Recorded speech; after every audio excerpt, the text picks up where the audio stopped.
re recently revealed by the diggings of the Umber Hulks, you all came down, found a couple of Umber Hulks, began to start beating the shit out of each other until a little fairy princess came in with her big old hammer and rolled two nat 20s in a row and killed one of them off rip. And the other one was like, damn, I think that's your genuine power scale, so I guess I'll back the fuck off. And you guys were like, you know, it'd be a great idea if we intimidated that fucker into killing some Duergar for us, am I right? And that is exactly what you did. Proceed to a little bit of slaughter. Um, Little. Duergars should be way tougher than their stat blocks are, in my opinion. They can turn invisible. They can become large. They get one attack a turn on like a basic like D6 with like a +3 bonus damage and like +4 to hit. That's a Duergar. So like they have a lot of they're a real bark larger than their bite. It feels like to me they're showmen, the opposite of showman anyway. Um, anyway, you kicked the shit out of them. The Umber Hulk thought Selena tried to kill it because she friendly fired. And was like, it could have not been me. And it could have been anyone with a hammer with radiant power. Whatever. So he took two bodies and left. We will probably maybe see him again. One of the Duergars got bit by your buddy. Sharn. Yep. He bit him and he goes, this guy is like throw him down. The guy ran away, freaked out, and he's like, I gotta go find a cure quick. And with that, you had massacred them all. Congratulations. And most importantly, found the dagger of blind sight on the leader and acquired a new psychic warhammer for Katash, which is kind of cool. And even cooler, you found a tremendously Scottish, Irish, who knows, clay monster who appeared up out of the altar and proceeded to do what Selena does, bump. Really, at the end of the day, the two of them should be getting to be best friends. But I'm getting the sense there might be some competition for who clobbers the biggest. And that is where we're at today. Buddy's pretty damaged. Let's get back into it. So, Philippe, my good friend, you are over here. You're probably somewhere around here, having been looking through pockets, and you look up to the top and see one of your friends getting punched in the face by a clay dwarf. What do you wish to do about that, if anything? I think I'll shoot it in the head, I think that's fair. or at least I'll try to. I can respect that.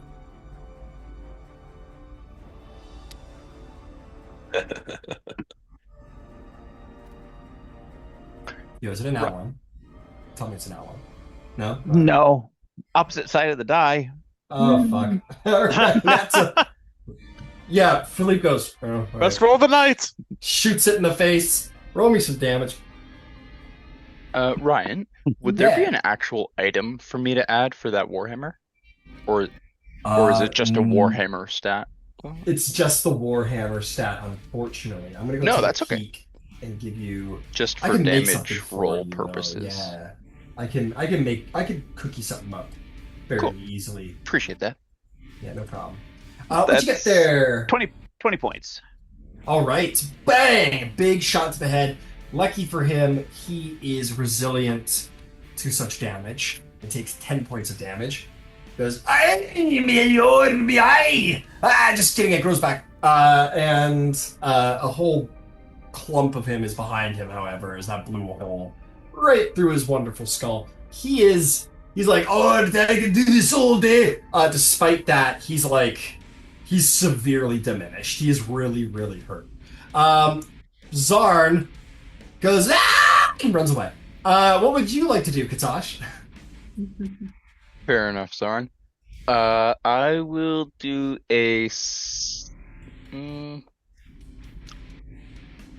I'll do it.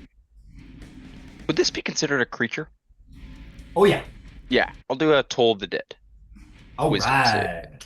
Say, got it. DC 16. Ooh, that's a fail. Nice. Big fail.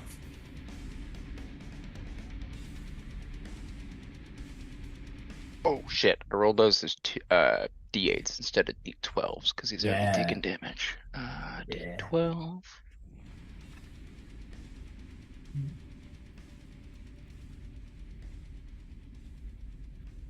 Seven plus five, 12 necrotic damage. Nice. He's hurting something bad. He goes, sorry. Go to the heated mobile. But he's a he's really hurt. He's diminishing pretty badly. Nero, you're up. What would you like to do as you pull your hand from the pocket of a dead bad guy? What do you do? Well, I still have haste up on Selena, first off. That's true. Okay. Well, next up, I'm gonna, like, what am I gonna do here? Okay. Cast your counter spells. I can take it. Okay, let's try. Let me double check something.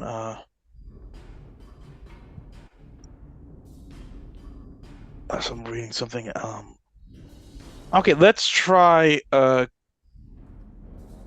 God.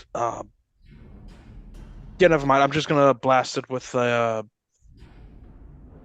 I'm gonna blast it with a mind sliver. Okay. Intelligence 16. save.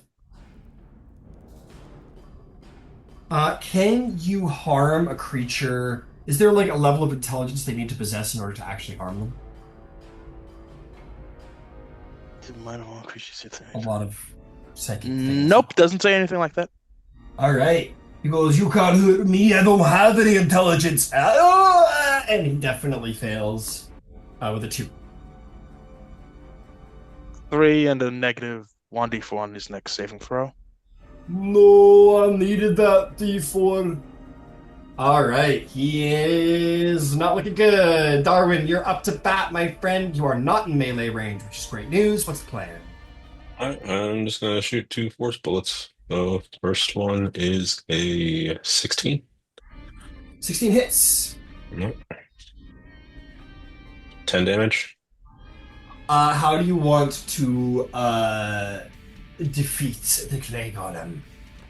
Just take 2 force bolts to the head. So just like when you see the clay kind of just puff out, I guess. Out of your brain and below, and he just sort of like turns into like a puddle of goop, like when like Muck dies in like the original Pokemon Coliseum. He just kind of and then he kind of like kind of like claws back over to the altar and just kind of like disingenuously, not even fully becomes back part. He's just kind of like this like slather on the floor that just kind of stops working. And with that, all of the Scottish representation has gone out of the room. We've done it! It's quiet now. And I go back to looting. Hey, Nero! I'm in your head now, Be gone.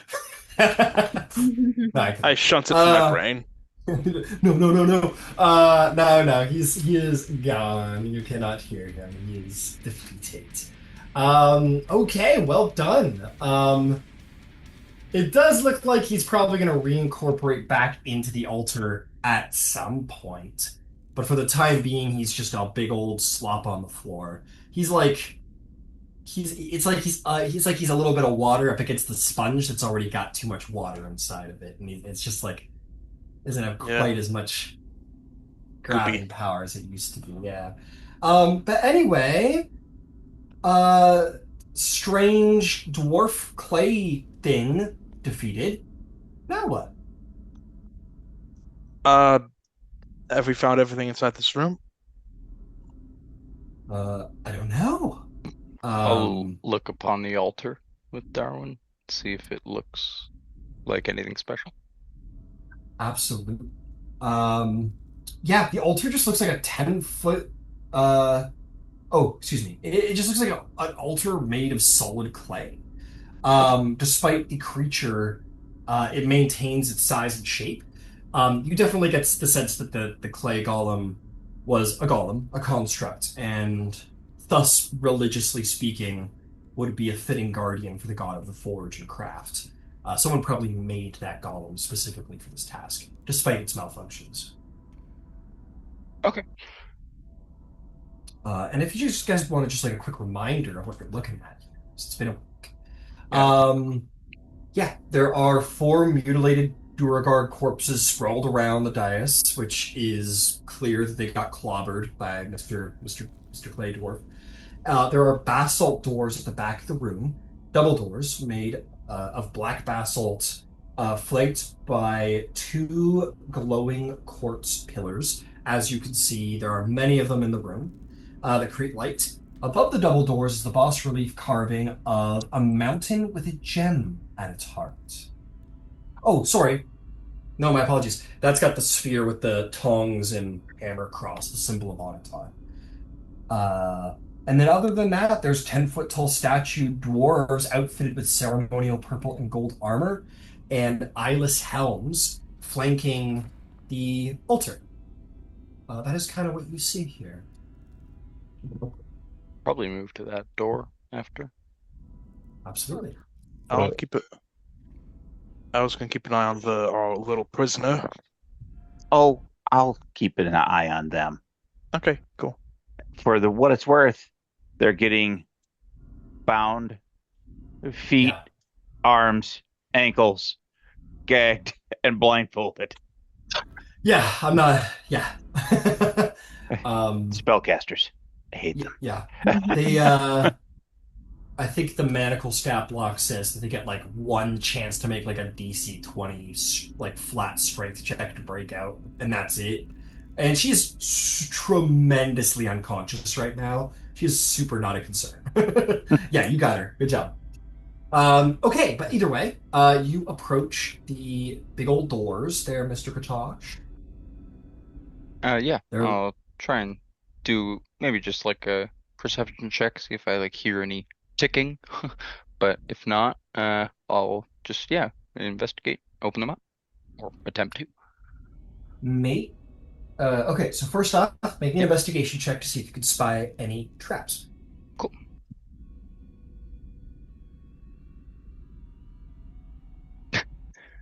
I'm gonna use inspiration. Why not? Fair enough. Fair enough. Much better. 21. 21. The first thing you find is the door seems to absorb light. So as you approach with your light spell, whatever it may be, it seems to like be sucked up by the door. And as it does so, you are going to see an inscription sort of begin to write itself on the wall out of the light that it's absorbed. It says in Dwarvish, um, I gotta do a little. Okay, cool. It says, uh, it is the will of the keeper of fire and forge that only the hand of the king may open these doors. Let all who enter gaze upon the heart of Mellerbold, and know the true power of dwarven kind. You may make it. Damn. Other than that, there doesn't seem to be any traps. You may go Yep. ahead and make a history check if you want to interpret that. Yeah. May I give myself guidance on this? You most certainly should. Yeah. Cool. Oh, darn it. Dang it. That's okay. 13. 13. You've never heard of a Mellerbode. You don't know what that is. Seems like the key to understanding what this is. Um, yeah, maybe I'll just if I could write down that inscription just in my journal.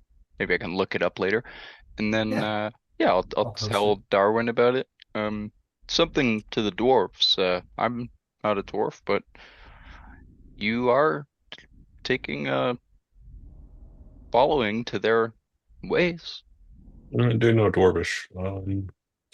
I read it. Can I go ahead and do a history check? You certainly can, yeah.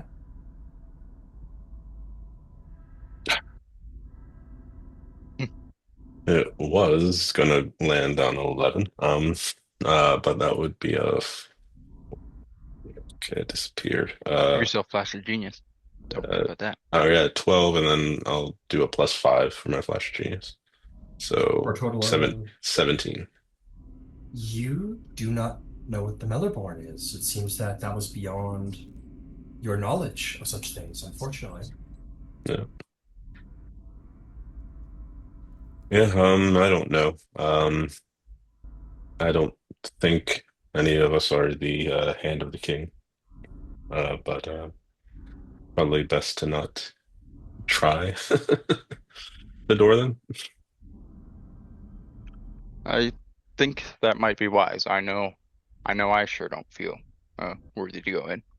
Yeah. But Well, uh, can you how as we like walk back towards the altar, Mhm. how does one speak to a god? Like what? Well, I Politely? I would say Philippe has the start of it, but beyond that, I'd say it's more so I kind of just talk to myself and hope someone's listening. It's more so Yeah, just about putting out your thoughts, and if someone is there to hear them, they will.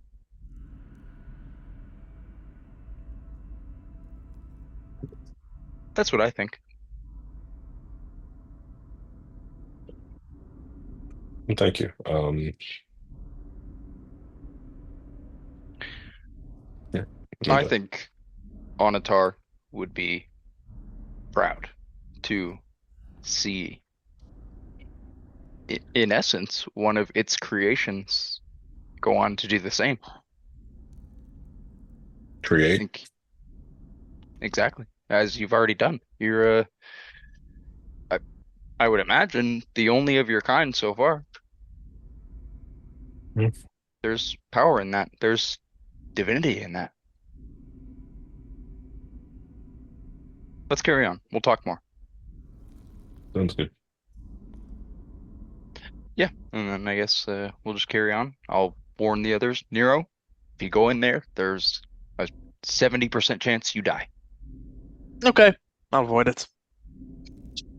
Wasn't planning on going in there anyway. No problem. Just wanted to make sure everyone's informed. Where would we like to go all? Well, let's start. I Ugh. say we start heading on back. We got our prize. We have our target. We have his little knife. Let's go back to Azric, show him what we got. I want to see if that Under Hulk body is still there. Yeah, let's we'll head that way and you can potentially harvest the Umber Hulk and then yeah. In the meantime, right now I'll start casting Water Walk. So once we get to the river, we can traverse it. And it's a I pretty might, long walk from there. I might want to take these. I wonder if these, what are they called? The flying things that we're able to Cloakers. do. Yeah, might be worth harvesting them. They definitely would be. You can Yeah, their magic, I think it is somewhat similar to the princess's cloak of displacement. nice. Yeah.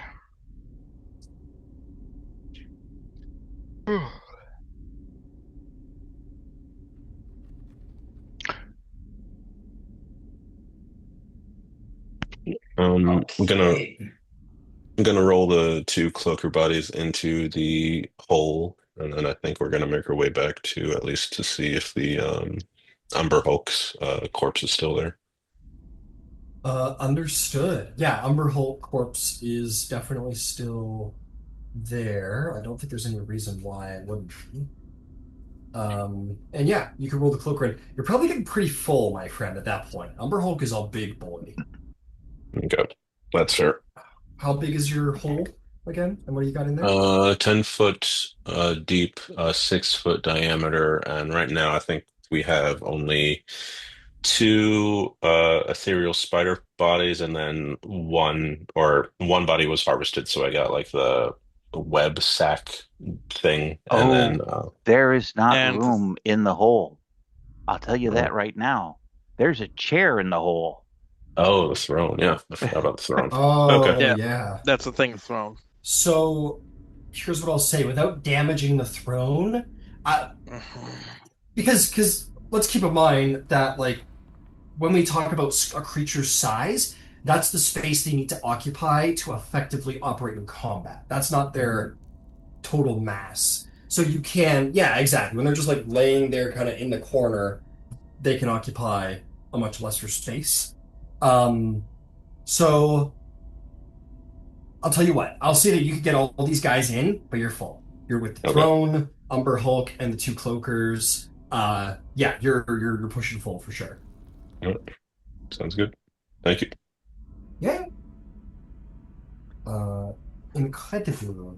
So yeah, you spend some time rolling that big boy in there and making sure everything fits and the throne doesn't get damaged because you're yeah you're throwing in the big mass monster bodies aside, right next to like priceless delicate artifacts. So I need to thing get Yeah. a doesn't second hole.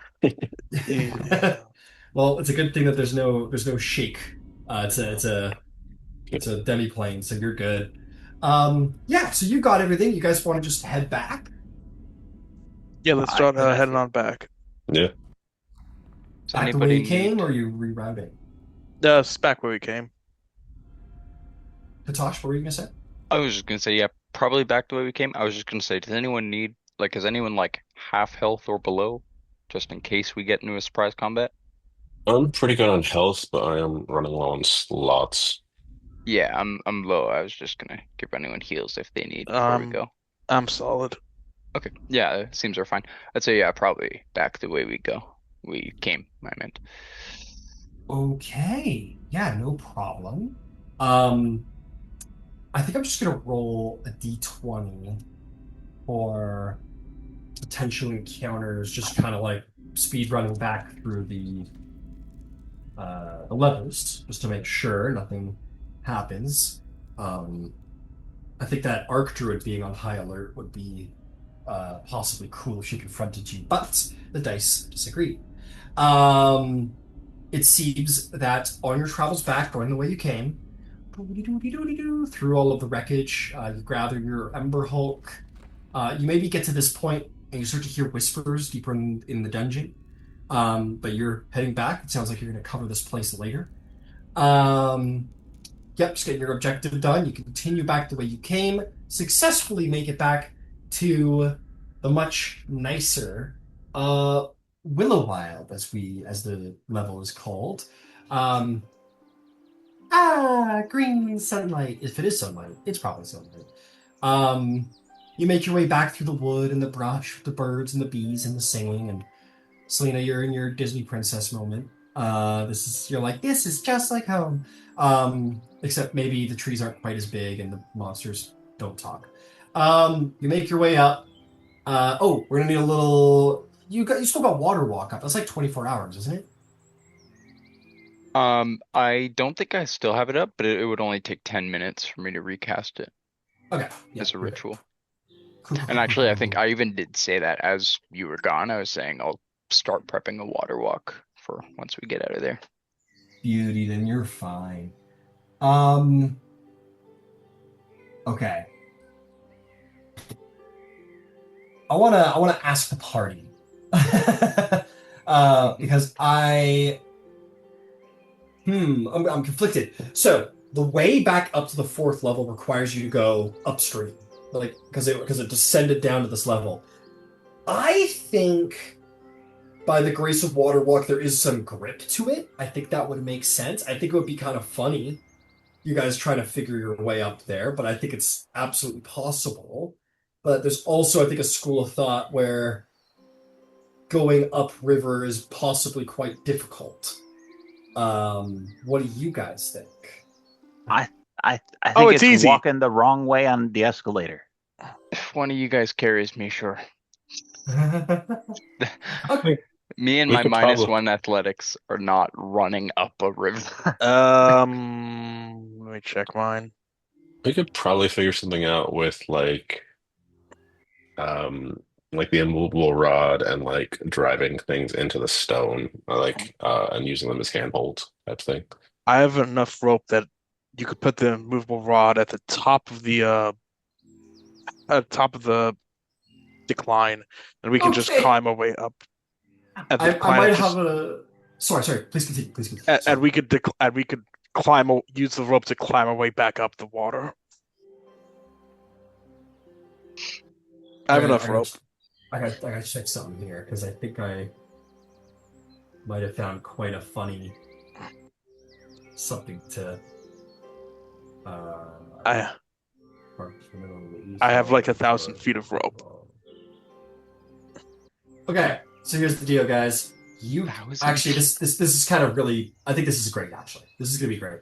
Oh boy. You guys get there, and it's a sluggish river. It's a sluggish river that flows down. There's some flow to it. You're like, okay, we got this or whatever. And as you get there, you recall that it took a while to get here. Clear, like it was a couple of miles of travel to get from the previous floor to this floor. So that seems to be what the implication is, that you have to travel for a couple of miles to get to each level, or at least this level to back to level 4. You do recall, however, that there was a waterfall once every mile or so. There was at least 2 waterfalls between you and and what got you here. Now, the princess, of course, will have no problem getting up such a barrier.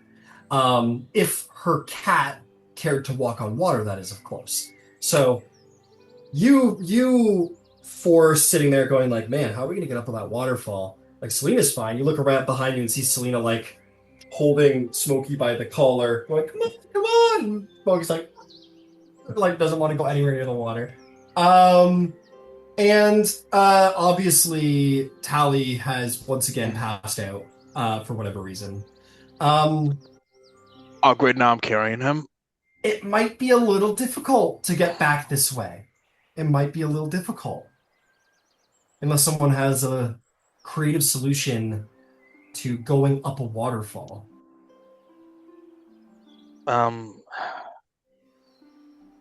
I could try and vortex warp 2 people up to like 150 feet. Would that get them up there? I'm gonna say no. Yeah, boy. Evil Ryan's not real. Evil Ryan can't hurt you. Evil Ryan. I would say, I think we could probably find our way through the dungeon. If we want to take. Let me check something quick. There's, I think, an easy way. Yeah, it's not attunement based. Selena, you see this button right here? Fly up to the top, get to a good spot, press the button, then wrap the rope around this, give it 2 good coils, and drop it down, and we'll just climb the rope. Yep, that's my idea. That's a great idea. We'll tie off the immovable rod. That'll become an anchor point at the top, and then we'll just scale. Between water walking and that, it should be no worse than reverse repelling. Yeah. Kazosh could not reverse repel. I'm positive. I'll make more than one trip if needs be. It's okay. I'm just I gotta joking. carry Tally. I I can carry give this myself idiot enhanced ability on Durgar. athletics. Okay, let's give her a shot. I will definitely require some strength checks because rappelling isn't as easy. Like climbing up is not easy, and imagine doing that with, because there's no anchor, right? Like the rope goes into the water. It doesn't like hit the side of the curb and then goes straight down. It goes into the water. But yeah, you can definitely give her a shot. So let's roll some athletics checks, see how she goes. Everyone give me an athletics check. Selena, you're good. You just buzz up. You're fine. How are you getting Smokey on the water? Because Smokey doesn't want to go on the water. She carries Smokey. I'll put her in air gel and fly her to the top. Make me an animal handling check to see if you can get her into air gel. Oh boy. Okay. I never roll well on these. Okay, that's not bad. It's 16. Damn, 16 versus water. What do you think the DC is for a cat going into water? Well, she's not. I'll fly her. I'll fly her above the water.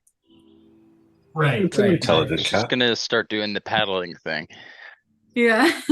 Actually, if it's a jaguar, I'm gonna tell you, it's a friggin' 3 because they Mac Cayman for Oh, this food. is no Jaguar. This is Smokey. Smokey's in her own. She's her own breed. Temperamental Tell you, Feywild Selena, cat. I'll tell you what. You tell me. How easy do you think it is to convince a very large Smokey to get on the water? Is it very easy, easy, moderate, hard, very hard, or nearly impossible? Probably hard. Okay, what did you roll? A 16. The DC for a hard challenge is 20. Oh, You're like, no. come on, Smokey! She goes, "Meow," and like runs into the forest. Aw, Smokey, no. She'll be fine. She's just gonna hunt for a couple days. Yeah, I feel like if any place for Smokey get lost, it's probably best that it happens down here. Oh man, I'm My, gonna miss her. You could probably just go my- catch her. it's like it'll be like the Feywild, you know?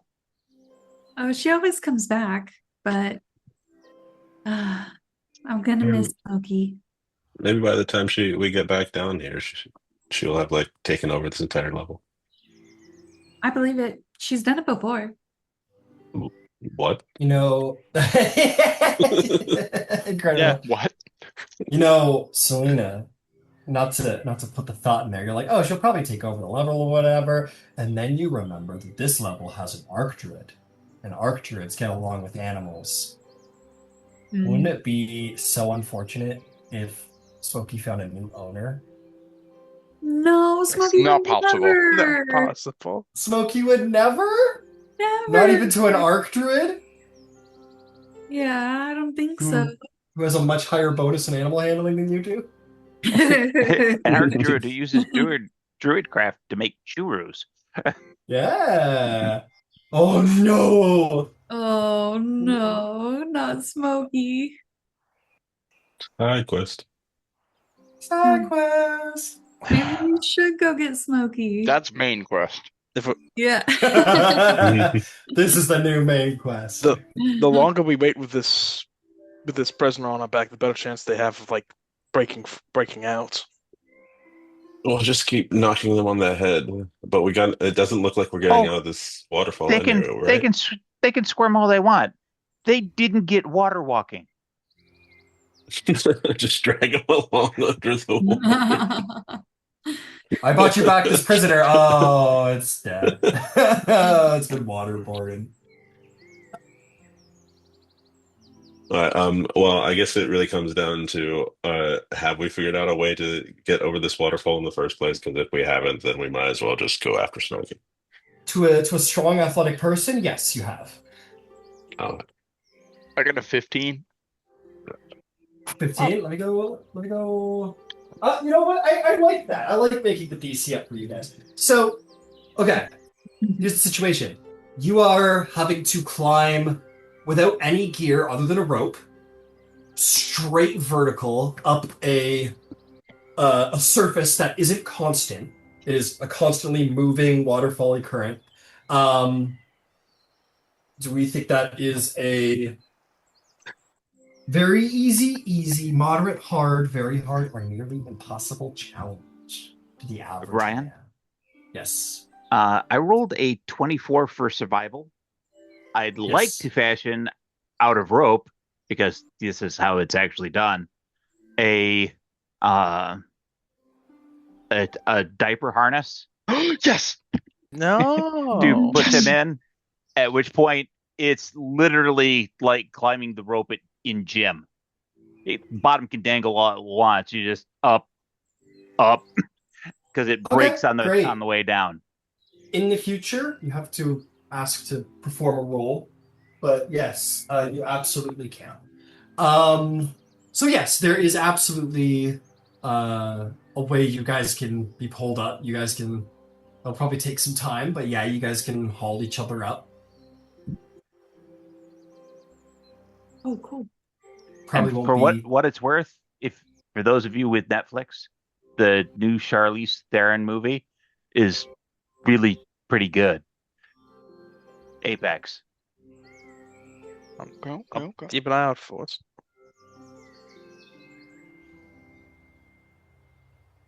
So does that mean that we're not going after Smokey? Oh, she can't find a new owner, a new Arch Druid owner. That would just be terrible. Can Katash send a sending to Smokey?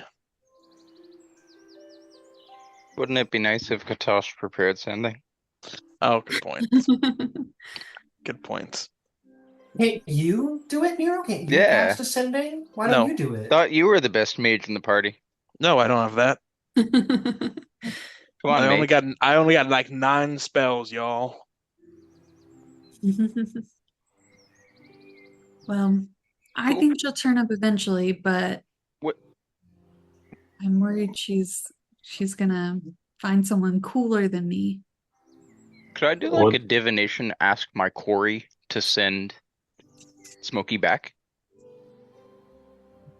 Um, to reach out? I don't know. you kind of like reach out. You're like, get bring Smokey back. Your quarry goes, Katosh, my love.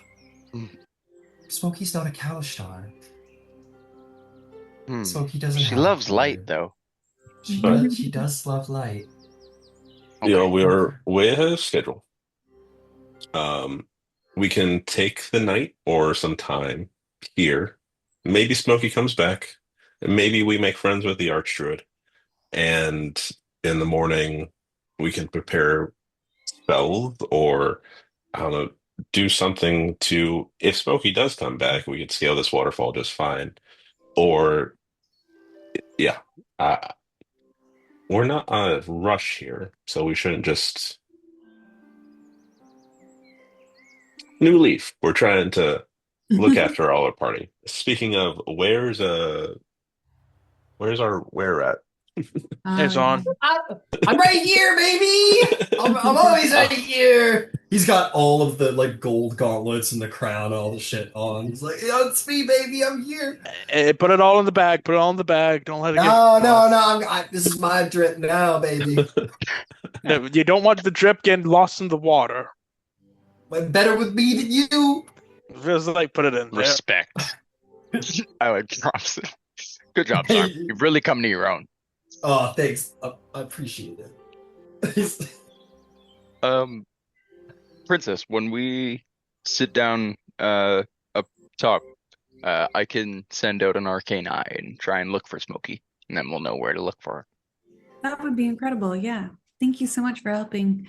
And thank you too, Darwin. I really appreciate it. I just can't stand the thought of Smokey trying to find a new owner. That would be, I mean, we've been together for years. She could.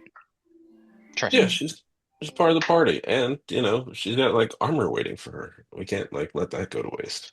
That's right. Yeah. Just everyone, please, no one do anything bad to a tree, please. I will say, as an important note, probably inspired us. I think you would have seen it on the way in, but you guys do note that all along the river, there are planted carved wooden signs. Like literally looks like a tree was sprouting, and then it kind of just weirdly formed into a sign instead of a full tree. It's got like little branches on the side of it, So sick. and it says it's carved into it. Maybe not carved into it, but almost like it grew in such a way that it intentionally indented letters into it and wrote in 3 different languages, Common, Draconic, and Elvish. It says, "Behold, Willow's wood, harm not, lest ye be harmed." Ooh. Okay, At let's this just very moment, Tally comes from behind a tree and fastens his pants, and he's like, "So which way did Smokey go?" She didn't want to go on the water. Actually, I'm probably not there. Never mind. Yeah, she just took off into the woods. Yeah. Well, I mean, Smokey's run off before. Yeah, but there's an Arch Druid in these woods, and I'm scared that Smokey's gonna wanna become their new pet and abandon me. Mm. An Arch Druid's pretty cool, and Smokey and I have been through a lot lately, and so I mean maybe I haven't been the best to her, and well, I don't know. Maybe she would leave me. What would has Smokey given you any inclination that you've been mistreating her or him? Well, no, but I did just try to drag her up a waterfall. Yeah, to get her back up to Sharn where there's a lot of treats waiting for her. You also I'd probably flash to run your too. memory of the many times where like Selena's like slept on top of Smokey and like tried to like and booped Smokey on the nose and Smokey ran away, which probably happens a couple times a day. I feel like Smokey sleeps on her. That happens every now and then, yeah, for sure. It's true. Yeah. Best blanket. I don't know. Maybe she'll come back, and maybe she won't. But if I know anything, animals tend to come back to the place that they feel cared for. Yeah, well, maybe she'll come back, but I'd really like to not leave it for chance. And Darwin had a good point. We were making good time, so I think we could afford a little side quest.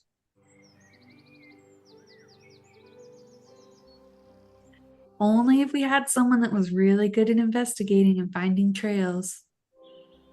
No, no one like that here. That's like Nero, right?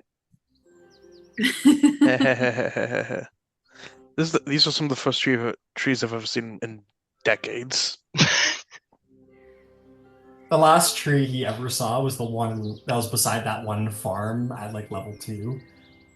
When you It was were like, went oh out- shit! That's the farthest he ever was What from is that? Sharn. What the fuck is that? Why Nero's would somebody so build something that overstimulated looks right that now. way? Can you imagine how scary a forest would be if you've never seen a tree? True, yeah. In the dark too, dude. Oh my It'd god. probably be wonderful. Yeah, in the dark would be madness. I imagine those trees Nah, like bro. moved. You said this in the Greece game, and it stuck with me. They were scared of the woods, dog. Like there was evil in the woods. Well, It But was I think I'm darkness. talking, but pure aesthetics. Like if you came out and saw like the green and the This, trees and yeah. I'd be like, oh, this is great. But coming out in the middle of the woods with no sign of how to get the fuck out and the sun's Horrifying. going down, that's Oh. another situation. That probably There's- happened several times. You said that in the Greece game, and that stuck with me. I was like, damn, they actually did. Like it was different. Yeah, That's probably where the urban legends and shit come from. yeah. There was, well, I mean, yeah, your buddy disappeared into the woods, which happened a lot. And like, well, what do you think happened to him? A It's like, lot. well, I'll tell you what. I know he didn't go to prayer. He didn't. She wasn't a proper worshiper of Artemis. She might have killed him. Valid, Princess, let's go search for your cat. Yeah, sweet. Come on, Tally. Okay. Oh, were you not the animal in that metaphor you're talking about earlier? Is that a metaphor? Yes. Oh, If there's only one thing you know, it's that animals come back to where they're cared for. well. We all are animals. Just some of us are Smarter than some of the other ones. I take offense to being called an animal. That's fair, actually. You're Yeah. a non-biological animal. I'll also put forth in Dungeons and Dragons, the beast type creature is classified differently than a humanoid classed creature, and thus come from two branches of evolution. Wow. So So that means in real life, evolution didn't exist. Evolution doesn't Right. exist in Right. yeah. Evolution doesn't exist. The gods made He knows everything. all. Creationism. Solid The world's- divinity psyop. The world's flat. The gods made the humanoids. I'd love to see that TED talk, dude. It'd Anyway, be fucking great. I'm gonna use one of my rations of meats to try to help lure Smokey out. All right, you take out some dried jerky. Hmm. And you go. Make an animal handling check. Okay, does someone get advantage from that thing? No. Okay. Okay, 12. In that moment, a squirrel falls out of the tree onto your head, like right under your head, and is kind of like reaching for it, like off of your forehead, and he's like kind of like clawing your eyebrow, like Ow, trying okay, to reach for it. It's like, and jumps off of you and like runs off into the woods. Oh, man, yeah. No wonder I stayed in the cities. This place sucks. Yeah. Tally, Darwin, can you give it a look, a try? You see the squirrel like looking at it and smelling it and bringing it around his hands, and in that very moment, an eagle comes down and gets the squirrel and flies away. Mm-hmm. Sure. Bob's Metal. I only rolled a 12 on investigation. Oh, God. The urban adventure party is completely lost as you somehow yourself surrounded by more than one tree. What did you roll for? Sorry, Darwin. Investigation. Because I thought that's what we were looking at. For what? For just to like find your way through? No, I thought we were trying to find Smokey's trail or like a lead on. That would be survival, Craig. That would be survival. Oh, I could have swore you said investigation. No, somebody said investigation, but in the woods when you're looking for tracks, that's survival.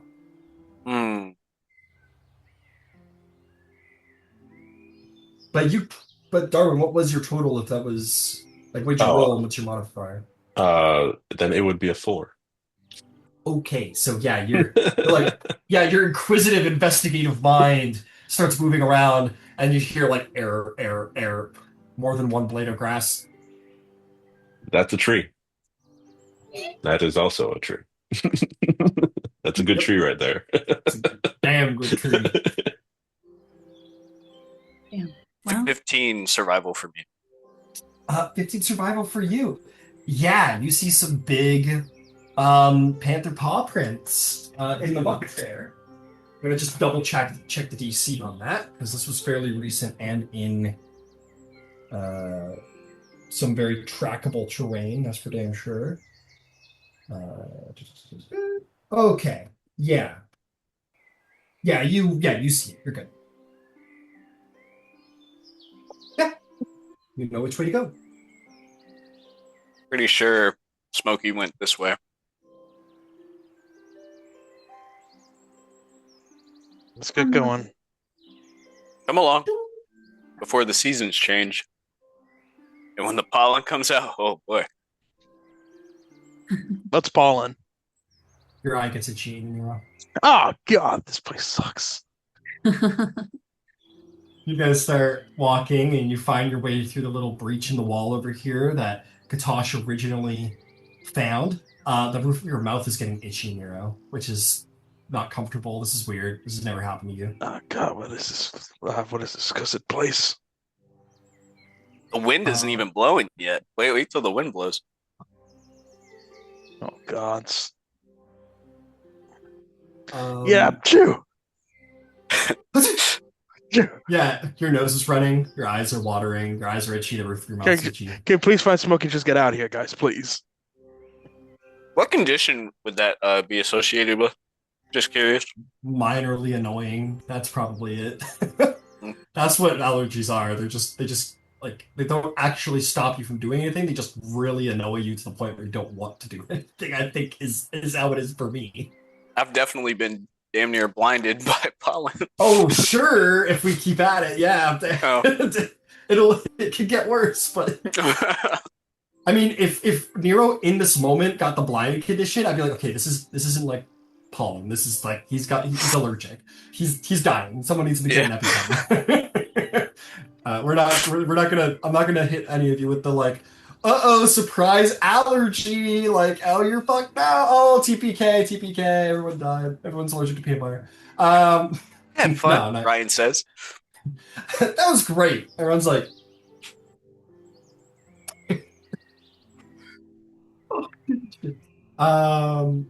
You start wandering through the damn woods, my friend.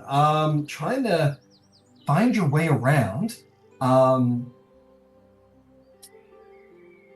As you get to a certain point, where the tracks are beginning to be a little bit harder to detect, like you're still going, but you're like, hang on. Okay, yeah, here, and you're following them. Where she clearly like ran, so there was larger impacts, and then when she slowed down, it became a pad.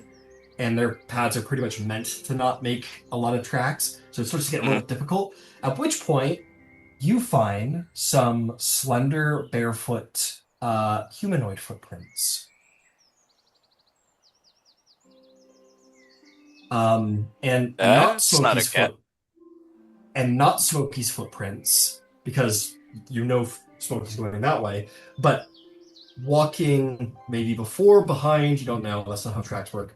But with this individual at the same time were more paw prints, the same size as Smokey, except this particular panther has 6 limbs. Oh boy. Do I Yeah. know what looks like a cat and has 6 limbs? Fuck no, you don't, city boy. You can make me. Who says I'm a city boy? Make me a nature check, Mister. I can't remember anything before I came to Sharn. Can I try? No, Okay, that's fine. you're the city boy of city boys. If there's anyone in this party who's absolutely a city boy. That's a 12 nature check. You said nature. Right? No, yeah, nature. You don't. Yeah, you don't know. I know it's a big cat. Though. Yeah, you know, there's a cat. It's like it basically looks like Smokey if Smokey had like 2 extra limbs. So you can make a nature roll. You're the most foresty person present. You can go for it. I'll be like, Smokey doesn't have 6 legs, right? No, definitely not. Only 4. You know, Smokey has a sibling. Smokey never told you if it was like an adopted sibling situation, but you always thought it was just like, I don't know, one of those weird, I don't know. But Smokey had like a cousin and a sister who had like these big tentacles coming off their back and 6 limbs. They're called displacer beasts. They're monsters, and they're in the Feywild for sure. I just talked to one of those the other day. You're actually wearing a cloak made of the skin of one of them. Oh. That checks out. Okay, cool. Yeah, they're nasty, mean things, right? Aren't they? They're no more or less than any panther, like Smokey. Oh. And from where you came from, chances are they all talked and could have been as mean or friendly as you imagine they might have been. At stores and shit. Got it. Yeah. Might have cut you off in traffic. Gets flipped off like 5 times. Yeah, I'll tell them about the displacer beast, that it was possibly through here.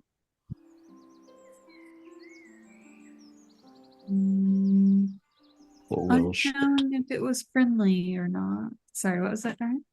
I said, well, shit. Yeah. Why would why would any higher power make something like that?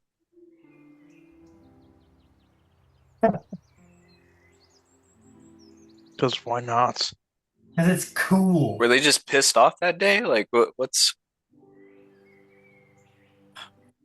all right, well, the the bigger cat, the displacer beast went that way. Um it looks like it was at one point a human or a humanoid being. So some kind of shape shifter. Right. Did you see like in between prints or something? Like transitional, like half humanoid, half paw? It looked like they were walking together, this displacer beast Oh. and the Oh, slender foot humanoid. gotcha. Oh, I bet you it's the Arch Druid. If anyone can be friends with the Displacer Beast, it would be probably an Arch Druid. Yeah. So we can choose to follow the maybe Arch Druid and the abomination of all that is holy.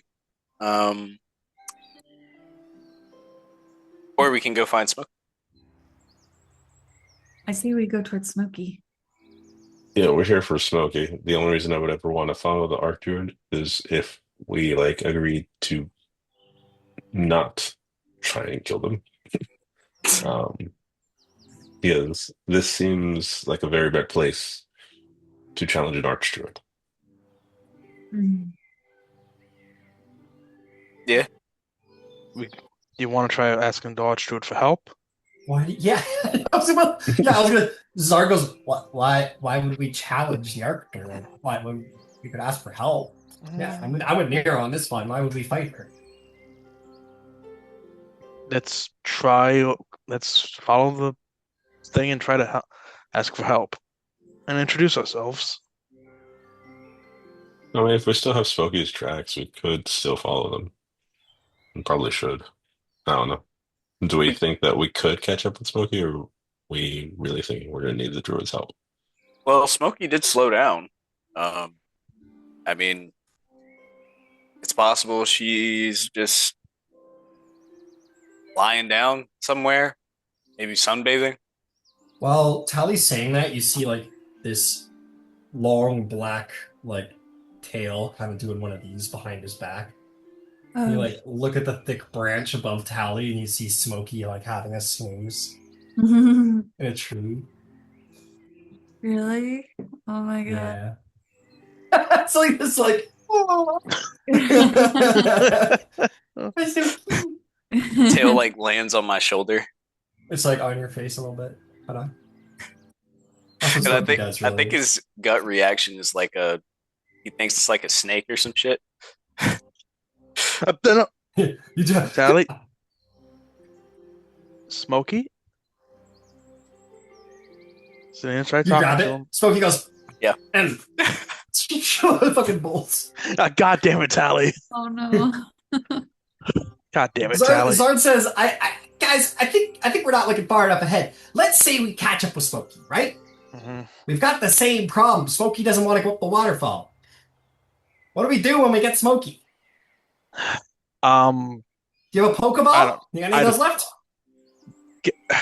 can they fit in the? Can we? Is there any way they could fit inside We're gonna the need hole? to ask the Arch Druid for help Okay, let's on go a way ask to the get Arch out of Druid. here, because I feel even if we were to try and ask Tasha's, what do you call them? Katash? The spirits are called quarry. If we were to ask Katash's quarry, um, there's a likely chance they would just tell us the exact same route they told us coming down.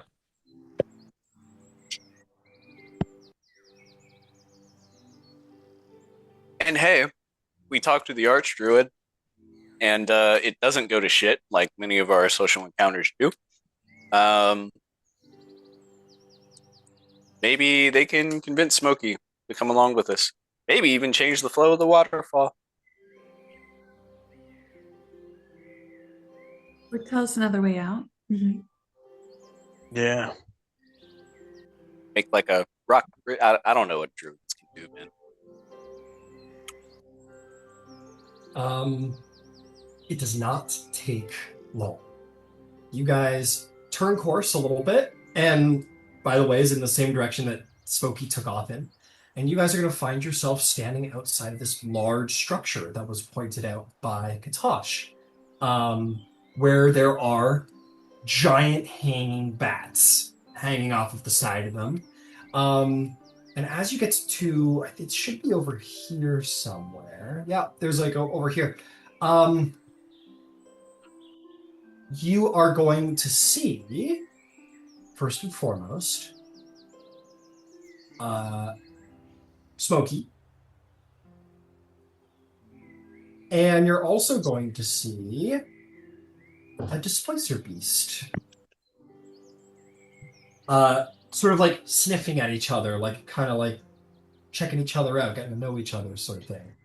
And then kind of like dogs, really. They both take off, like chasing each other deeper into the woods, but in the direction of this strange structure. The tracks lead up to the structure, and as you make your way over, you are going to see the following.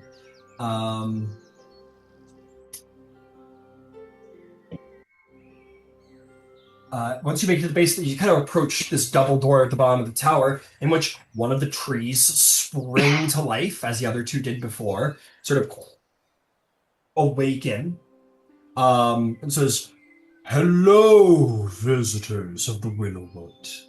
I am Halistru, the usher of the Arch Druid. Welcome. Have you come to speak with Willow?" Yes, Yeah. we have, if that would be acceptable. We very much admire the land, and we're seeking some insight into how to traverse through it. Very well. If you'd be so kind, follow me just this way. Willow is at home. And the tree will open up the double doors, the massive double doors, and walk through into what seems to be like some kind of druidy throne room. Or at least it was a throne room at one point, and nature has taken over it, really. Dead leaves and twigs cover the dusty floor. The room has a vaulted ceiling 20 feet high, stone pillars carved to look like trees that support the 10-foot high stone balcony that runs along the north, east, and south walls.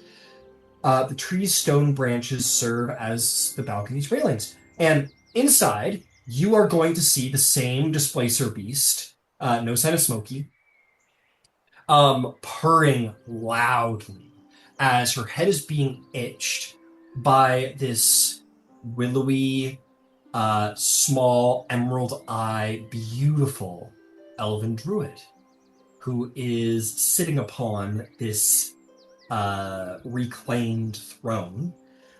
She kind of sits on it meditatively. The throne has a yellow crystal that stands in the western alcove, and has an eye carved into it. It looks to have been made by dwarves at one point, perhaps, but Willow is here now. She looks up at you all with a bit of a wary look to her eye. I don't like this picture of her. I'm going to pick one out of Pinterest. Because they have much better. But either way, she looks up in druidy leather armors and says, "Who comes? Who are all of you?" We are the Platinum Watch. If we are currently looking for a missing panther that belongs to our good fairy friend here. They've run off, and we thought you could help. This name of yours, Platinum Watch, has no bearing here. I know of the beast you speak of. a beautiful creature from another land, why not let it be free and stay with me? Like, I kind of look at Selena. You want to say? You want to talk? You couldn't possibly mean it. Smokey's been my companion for a long, long time, and I don't know what I would do without her. She smiles and nods and says, "It is love that binds." Yes, that's right. It is not many who can gain the loyalty of such a majestic creature, much like my own. Very well, I will help you find your missing friend. She puts out a finger, and a small little bird lands on her finger. She whispers to it, and then the bird flies out the window. And she says, "But tell me, how do you intend to bring a cat who does not like water up the side of waterfall?" That is what you were doing, wasn't it? With your mechanicus of rope? Yeah, well, you might have to find another way around. And this is why you've come. I mean, you surely know the area well, right?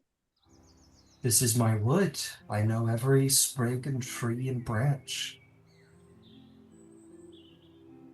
I know the way back. It's true.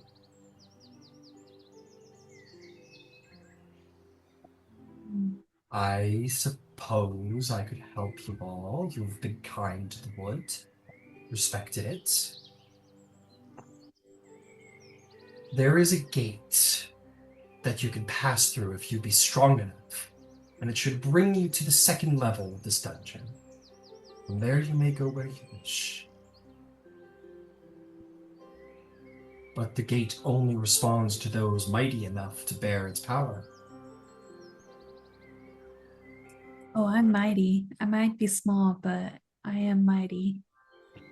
She is. She looks at your hammer and says, "Lift that over your head." She'll she'll pop it in the air. Like it's nothing. Yeah. You see in her eyes like, "Oh."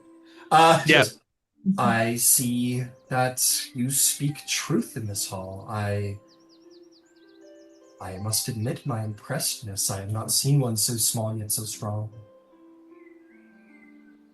It's all because of my mom, Titania. She's the best. Her eyebrows raise.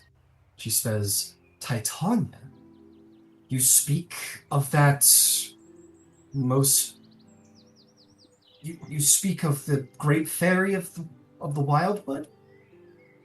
Yeah, the one and only Queen Titania of the summer court. "And you are her sister by some errant lover of this land?" What did you say? Sorry.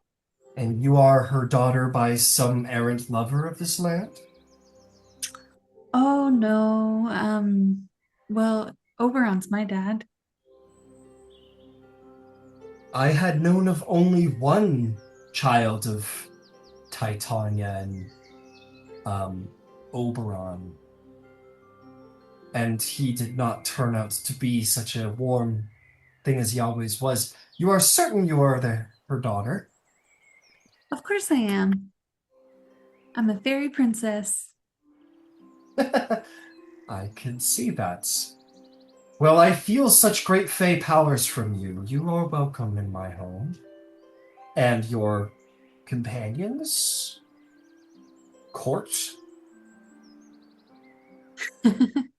Yeah, these are my really good friends. And she'll introduce everyone. Yeah. "Well, a pleasure and an honor to meet you all." Sup.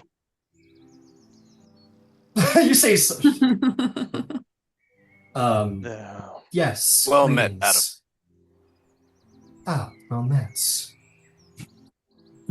She kind of... she does a weird thing with her eyes when you greet her. She kind of looks at you with interest, but kind of like her eyes kind of go around, and immediately diverts her attention. Says the portal you mean to go to? It is you might find it in the south guardhouse, to the north of here. You'll need to go through the Moaning Forest. Go north through the Moaning Forest and find your way to the guardhouse that is not quite north, but just a little south of the first one. There you will find an arch, and it is through that arch you may travel if you can learn its secret and match its might. I expect for one so wood-weary as you, Princess, you should be able to find its trick. Oh, are you sharing? You got brought a Coke down here? Bring a little pop? You do the sound. Come on. That's Come on, impressive. Mads. Come on, man. That's a Dude. Coke. Is that... Zero sugar. That's a Coke Zero for sure. Hold on. Tap your fingernails on it. Yep. 16 notes. Hey, come on, Tal. Yeah, Come on, I Tal. like that. Shift the host. If I may ask, Arch Druid Willow, why is it called the Moaning Woods? Why do you believe it's called the Moaning Woods? Oh, I don't think you want my answer.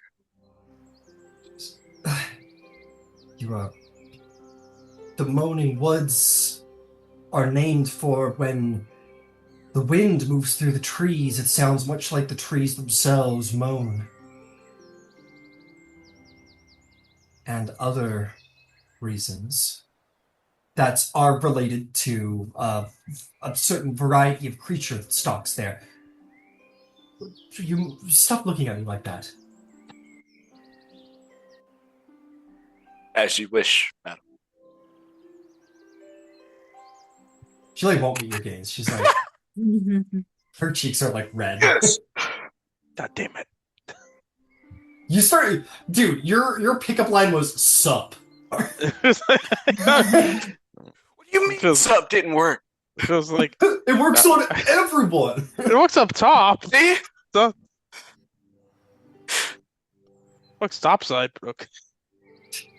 You're not topside, boy. You in the wildwood. She says, but yes, make your way through the Moaning Wood, named for its creatures and the wind that moves through the trees, and find your way to the watchtower that is just a while south in the northernmost.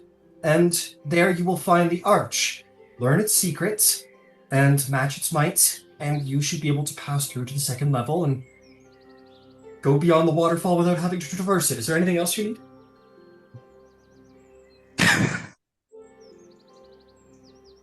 Wow, you're so generous. You have been kind to the wood, which is more than could be said for other trespassers who I have had devoured for their unkindness towards my wood. Is there anything you'd like from up top as thanks for this favor? Up top?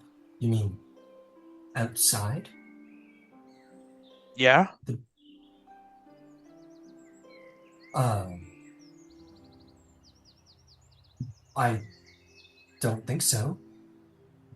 What sort of... Is there a trading post or a smithy up top? There's smiths up top, yeah. I see. Do they have herbalist? Is there a herbalist shop?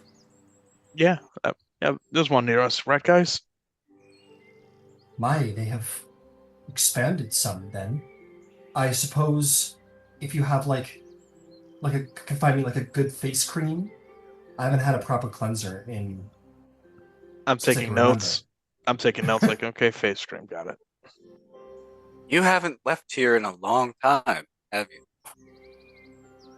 I have not left here in a long time. This is my home now. And always will be. Why? I was told to, and I wish to honor that. I don't know why I'm telling you all this. I don't know you all that well. Insight? Yeah, go ahead. Okay. No, Katosh. Natural 20 Dang! for a 28. Katosh, she speaks with the guilt and burden of someone who maybe loved someone once and is no more, and honors them by following what they were told to do, and is perhaps stuck in that grief. On a nat 20, you gather this from her tone. Someone I who see, only Willow. that's the only way that she knows how to honor Yeah. the person who is lost. Sometimes, as they say, heavy is the head that the crown falls upon. She shoots up from her throne, not in anger or anything like that, but she says, I am no king or queen. I am no royal. It is just, she looks at the throne as a fun place to sit, really. I have no command over anything. I foster and watch the forest. I do not command anything. Sure. That aside, you do it well and with great dignity. Everything we've seen was in perfect repair. I would be honored. Quite beautiful. She seems like, I guess taken aback would be the way to say it. Sort of maybe like cowed back a little bit by the praise and kindness from both you two, and kind of is like a little overwhelmed by it. She goes, thank you. Sure. You're kind to say so. You're kind to say so. Well, you may stay in the wood if you wish, so long as you continue to respect it. I know you perhaps would struggle to make fire without breaking wood. If you took dead wood from the ground, that would be okay. You perhaps have other things to do, perhaps. Yes, it's true. And I think but there must be a branch somewhere that I need to tend. pleasure to make your acquaintance. It was wonderful to meet you all. I hope to see you again sometime soon. And if you happen to see anyone disrespecting the forest, please slaughter them. Okay. With vehemence. Okay. I'm gonna go now. Bye. And she turns into a bird and flies away. I guess we wait here. I guess we wait here for Smokey. They gotta fly away. I'll try calling Smokey. Here, kitty, kitty, kitty, come here, and like, I don't know, call her. Yeah. She comes. You hear off in the distance a and you kind of look off the balcony and you see at this building right here, Smokey is like lounging on one of the parapets. It kind of is like looking for you from the roof. Aw. Oh my god. Okay, I'm gonna fly over to her and tell her we found a way and you don't have to go up the waterfall anymore. You come with me. She purrs and like brushes her head into you to scratch your ear and like flops over on the ground for you to like pet her belly, but not too much. Yep. God forbid. Yeah. And yeah, she seems very happy and starts purring. Amazing. Yeah. You guys wish to wander through the moaning wood? Okay. Not Selena. Selena's fine. She already flew away. She is past the moaning wood. Well, I'd like catch up with the rest of the party. Fair enough. Fair enough. Stay yeah, right here. She just lays there like that. Looks up at you. Isn't she coming with us? You fly back to the party to help escort them through the wood to catch up with Smokey and go through this gate that's apparently inside the watchtower. You make your way through the moaning forest, in which you guys do hear this eerie moaning that is not of the wind. It is coming from the northeast. There is like a brush of wind, but there's something over it, something vaguely familiar. It is coming from. It is indeed coming from the northeast. Excuse me, the northwest. So you guys kind of like get to like around here in the forest, and you hear it coming from this direction. But Smokey is in the other direction, as is your way out of here, in this direction. What do you do? Oh, go get Smokey and get out of He's here. gonna keep traveling the watchtower. That's Yeah. my votes. I'll cast Arcane Eye and send like a purple eye over to where the moaning is. Easily done. You find yourself sending your eye over to what looks to be a den of some kind. There is a portcullis that is at the mouth of it, and you just kind of send your eye right through Yeah, without it'll issue. just squeeze through. It says it can fit through anything 1 inch in diameter. So Oh yeah, you got no the problem. Seems oddly specific. and if it matters, it is invisible. Yeah, that'll matter. You make your way through this passage, getting closer and closer to the sound of things. You hear the clicking and cracking of a cavern and the sounds of something moving around until you get to this very wide open cavern where you hear the moaning is much louder. There are 5 cloakers in this cavern. The ones that you fought with the Duergar, those like winged, weird face-hugging things. There's like 5 of them hanging from the roofs, all going and like moaning, and that is what seems to be emanating through the moaning wood. Yeah, I'll as I'm like looking through, I'll say to Darwin, I found a cloaker den. If you find anything good off the one you already harvested, I can point it out to you later, Darwin. And yeah, then once I've cracked the mystery, I'll see if there's any like obviously shiny treasure on the ground and note it. No treasure, but what is of note is that the cavern that they're moaning from is filled with crystals.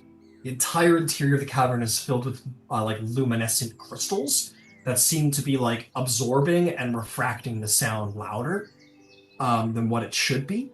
But like beautiful crystal decor drapes the walls like frozen waterfalls. Yeah, Katosh will just like milky-eyed describe all the colors of the crystal, and Can I fuck with Katash the entirety of when he's doing this? his mage hand punches you in the face. He's gonna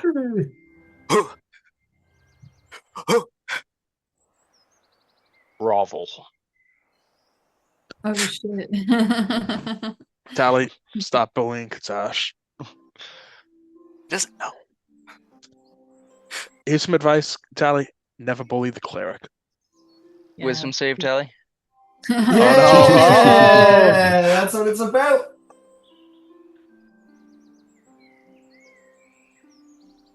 Lucky. Fair. Yeah, say it before the roll. I He did. did.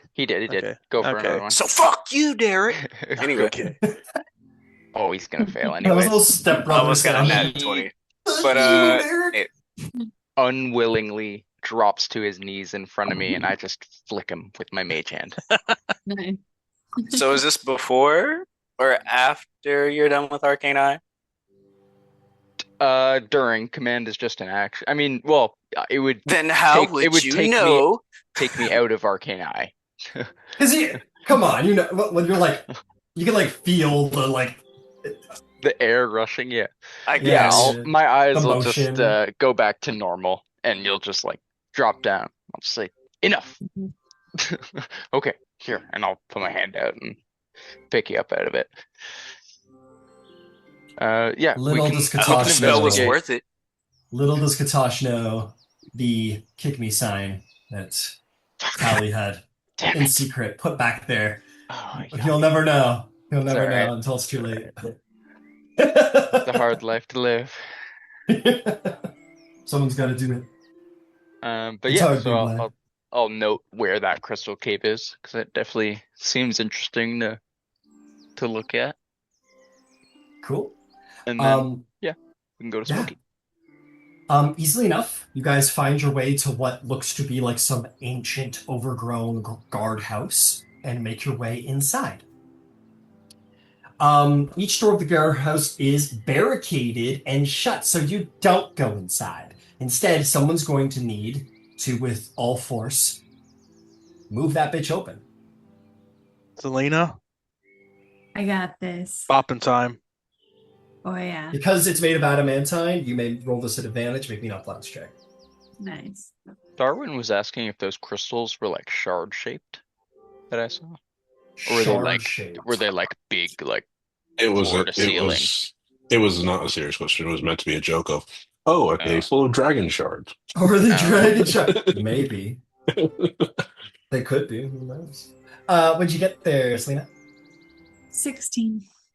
16, you go, oh, look, a door! And then it cuts to the inside. There's like a pause, and the door fucking explodes like someone strapped like a shrapnel charge on the other side.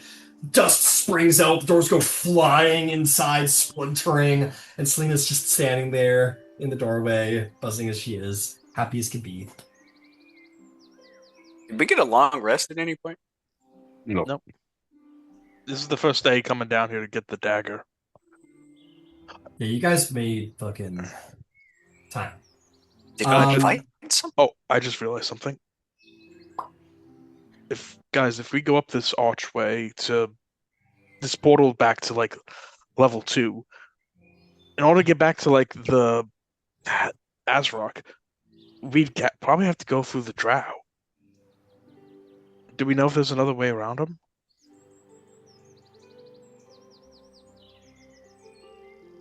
Did we take the river last time? Because I could just cast water walk. We need to think- go through the slave pens to get to the river last time. Yeah. There was the direction right that you guys never took. Oh. That may lead deeper into Drow territory or around it. Who's to say? Yeah, we can do that. we can use the arcane eye. That's gone Yeah. already, brother. That's Yeah, I mean, like next time. Start casting your own Yeah. spells, my boy. Okay, that's a- okay. I'll get a spell scroll or something. That's a future problem. Let's just get this Okay, portal working. let's get going. Okay, you look inside to see piled behind the now destroyed doors are broken chairs, shattered benches, empty chests. But there's also a couple of other things. There is one wooden test-style table that lies its side in the middle of the room. An iron chandelier with melted wax candles is suspended from a rafter above by a rope tied off to a hook near the northern door. Tucked behind... Oh, that's weird. Oh, no, yeah. You'll see tucked behind an iron stove on the northeast corner is the corpse of a dead halfling, wearing leather armor and is not fully decomposed. This probably happened somewhat recently, actually. As they kind of like fall out, and you kind of like, oh no, and Nero's like, let's see what they got in their pockets. And you turn them over, you're gonna see that this tiefling's face is twisted in a mask of horror. Oh, I could cast Speak with Dead, but I feel like they'll just scream at me. What? No. Ow. How would you know that? Cast Speak with Dead. You do? Yeah. Yeah. Cover my See ears what first. Yeah. Oh, well, and then sort of like chills out once the breath is out. How did you die? I saw the light, and the light shocked me to death.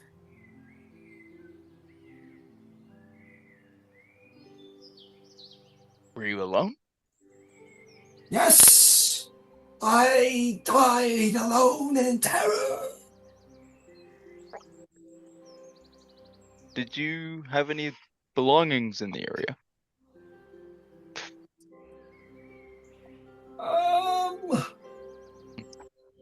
I don't know. Anyone else have I anything? am wearing a suit of halfling-sized leather armor. I am still clutching this silvered short sword in my one hand. Sarn goes, "Achoo!" He goes, I also have this burnt torch stub that could be useful somehow. And I also have a Dungeoneer's pack. The corpse starts going through his plot. He goes, oh, let's see here. I've apparently been dead for a while, so my rations are spoiled. Oh, I've got 5 other torches. I have this pouch of 4 gold as well. Take that, thank you. You bitch! Hey, I need more than you do. I hate you. I think that's 3. What is your name? My name? Well, that's a long story, actually. No, I'm kidding. And how is my your day? name- And he just My name is Haddon Fleetfoot, and my day sucked. perfect. And that's I just want to see. Maybe it's yeah. Tosh, sure, did you sure. ask why he was here? I asked no, but I asked if he was I with asked how- anyone. That's how his day Or was. yeah, he didn't seem to have much information or anything important. Oh, All good. killed by the light, eh? Yeah, that is interesting, but something to do with electricity, which is something we have seen before. So Hmm. Killed by light. Katash, was that you? Make a trip down to any forests recently? Katosh stares daggers at Nero. I'm joking, man. No, I mean, you do kill people with light, basically. There is one last feature of this guardhouse that is of importance. You see, maybe older than the actual gatehouse itself, and certainly older than any furniture or chandelier or dead halfling in this room, is in the wall seems to be built this ancient-looking stone arch that is engraved with 3 ancient-looking runes, not dissimilar to the runes you have seen on other gates you have seen throughout the adventure. The stone frame has been carved to look like the trunks of trees, and close inspection reveals the image of a dead tree carved into its keystone. It doesn't seem to be active with any kind of magic. It is dormant for the time being. Does it seem like one of those runes that a spellcaster would have to put in a spell slot? You can make an Arcana check if you want to try and understand the nature of the runes. I would love to. 16. You are a studied young man, and you know that these are elder runes. Fabled elder runes. They are a deep and ancient magic, said to be known only by the most ancient and knowledgeable of giants. Ancient, powerful magic. These symbols are certainly imbued with magical effects. Naturally, these would serve to power this gate for the purposes of teleportation, but you expect that individuals of sufficient knowledge and power could probably access them for even greater powers. Okay, so you need some kind of knowledge or intelligence or wisdom, basically, to, I guess, reap the benefits of these runes. Yeah, you look at these and you identify these as elder runes, ancient giant symbols of magical power, and there is power to be gained through these. But with what you've rolled, and just off the top of your head, how and what You can't say. Yeah, I'll share that with the party. Uh, I'll we'll tell set you up a this: chalkboard and some people everything. spend their I'll say this: you know that some people who have dedicated themselves to the study of Elder Runes spend their whole lives like studying this. This is like the quantum theory of magic. Like this is things people Ooh, dedicate their lives to the study of. Can it I try belongs in a examining them? museum. You guys get one of those per session. What did you say, Nira? Can I try examining them? See if Uh, they react to me are at you all? proficient in Arcana? No. I am. What you are. What for you, Nero, what Tally has said is the extent of what you know of these things. And as you approach them, there doesn't seem to be any magical reaction from you or them. Katosh, you can roll an Arcana check, sure, yeah. Not much better. 18. Could have rolled 18. better, but Yeah, yeah. your knowledge would be the same Yep. as yeah, you Cool. exact same knowledge, yeah. No worries. I do have calligrapher's supplies proficiency. Can I try and roughly jot it into my journal? You can certainly do that, and I'll tell you what, with the proficiency in calligraphy, I'll give you advantage on the roll. Roll me another Arcana. Nice. Oh my God, even worse. That's okay. Ah, That's all right. dang. Can But yeah, I I'll try take and a shot, despite the fact that I actually don't have proficiency in Arcana, but Yes, you may. I am Yep. a rune carver and I do speak giant. You can yep, you can do a roll. Yep. but yeah, with that anyway, I'll just try and jot them down so that when we're topside again, I can maybe research it. Yeah, absolutely. 14. 14. You are a wielder of Elder Runes, and much like how a paladin wields divine magic and a cleric understands divine magic, they are a little bit beyond you, unfortunately.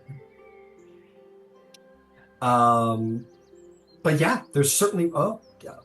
Does everyone want to just roll? Everybody go for yeah. You're proficient in magic. Go for it, Dark. And I do have calligrapher tools that I can be proficient in if I choose You to can roll be. with advantage. That's right. Yeah, go ahead.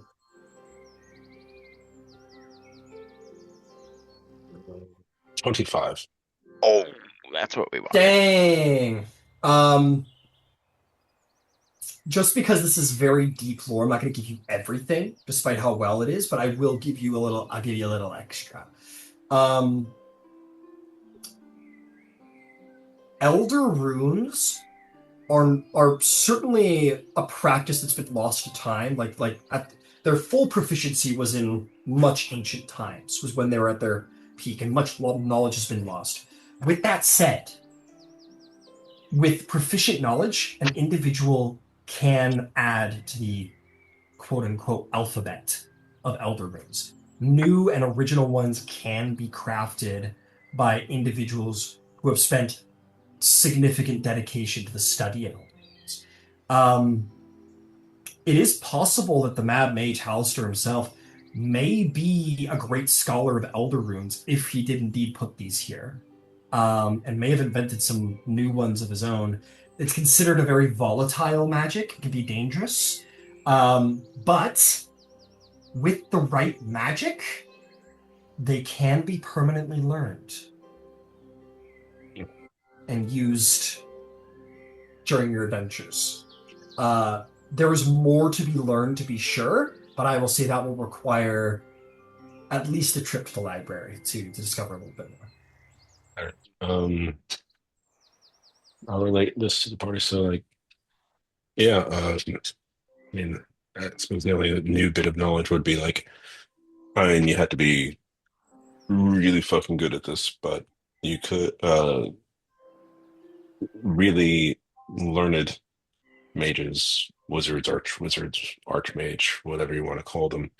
Uh, it's possible for them to expand and like make their own runes. Um, I don't know if Hallister made these, copied them, carved them, or these are his entire own creation. I cannot read them. But I think that does speak to what may be waiting for us down below. So, yeah.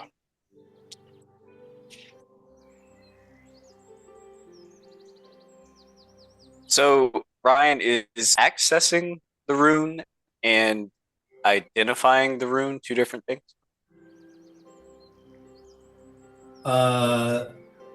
Yeah, like it is a rune. Like anyone can visually look at something that like looks like a C and be like, that's a whatever we want to call it, or whatever the official name is. Being able to learn how to wield it is another thing entirely. Um, yeah. I would say But for oh, go ahead. this, um, No, I'm no, just gonna. please. You can finish. No, I was just gonna continue on. Please go ahead. Oh, Sorry. I will say we saw one very similar to this up on the second level, complete with the dead tree. I believe Selena hits the dead tree carving with a stick in order to get that to activate. So perhaps we can try the same thing here.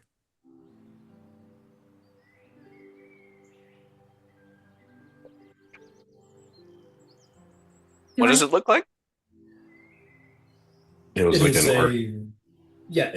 a big arch that is decorated to look like trees that has a keystone that has the image of an elder rune on it that looks to be in the form of a tree and other elder runes as well.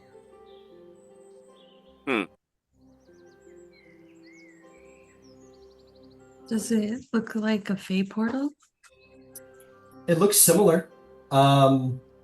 It looks very similar. Your mother or father or maybe even yourself would probably put something like this up to trick people into the Feywild. It's made of stone though, which is like I don't know, maybe not your thing. But yes, it looks kind of. Yeah, you want to take a whack at it there, Selena? You got the last one. Sure, yeah. What do you do? How do you try and unlock its secrets? It's a tree symbol. Is there a stick around? Sure, yeah. There's a stick laying on the ground. I'll offer up a stick. You offer the stick like a samurai sword to the gate. Nothing happens. Oh, I bummer. brought you blue. Try touching it, maybe? Maybe it needs to be closer. And whacked it last time. Cornerstone. Yeah, I'll whack it. Selena goes up with her stick and whacks it, and the gate opens up and magic pours out of it. And in that moment, you all hear within your minds, "Nuh-uh." Oh wait, I can hardly believe it. Okay, you've got some moves. Very well, you may pass. And you feel the presence leaves. And the Legal. gate is open to you. Yeah, legal! The gate is open to you, and you may pass through it. What's on? You hear from behind, and you'll see Willow the Arch Druid is there. She goes, whack it with a stick. I would have never thought of that. See you later. Worked on the last one too. Really? How old is she? Was a princess. Just royal authority. That must be it. Well, good luck. I'll be here. Bye.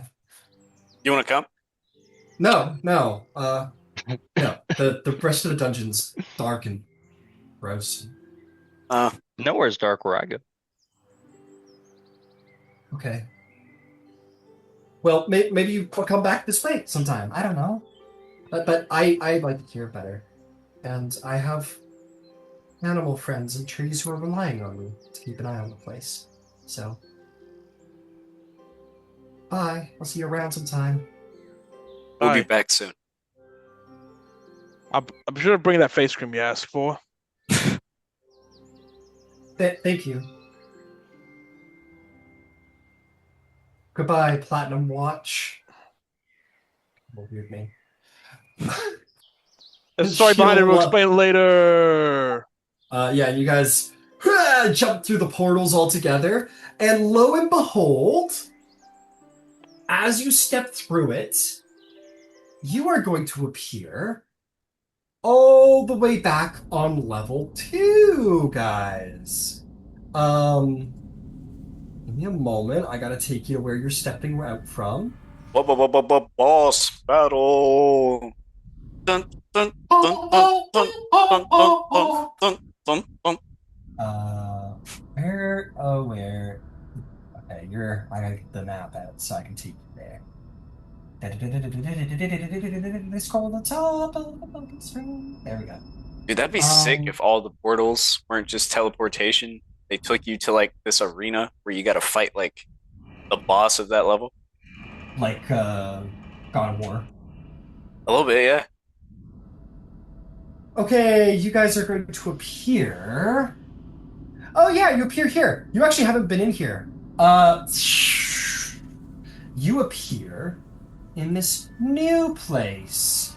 You're just in this kind of like ruined room, where there is standing behind you a now closed gate. It is the only thing in here is the room is collapsed long ago. There are were-rat footprints and a plain stone throne. Yeah. Oh, that's not right. See, that's not right at all. Oh no. Sorry. We got your flight tickets mixed up. Thank you for your patience. No, actually, you appear at the original place that Selena whacked with a tree branch. You appeared out that very same portal that Selena had originally done her little dance and her little stick battle with.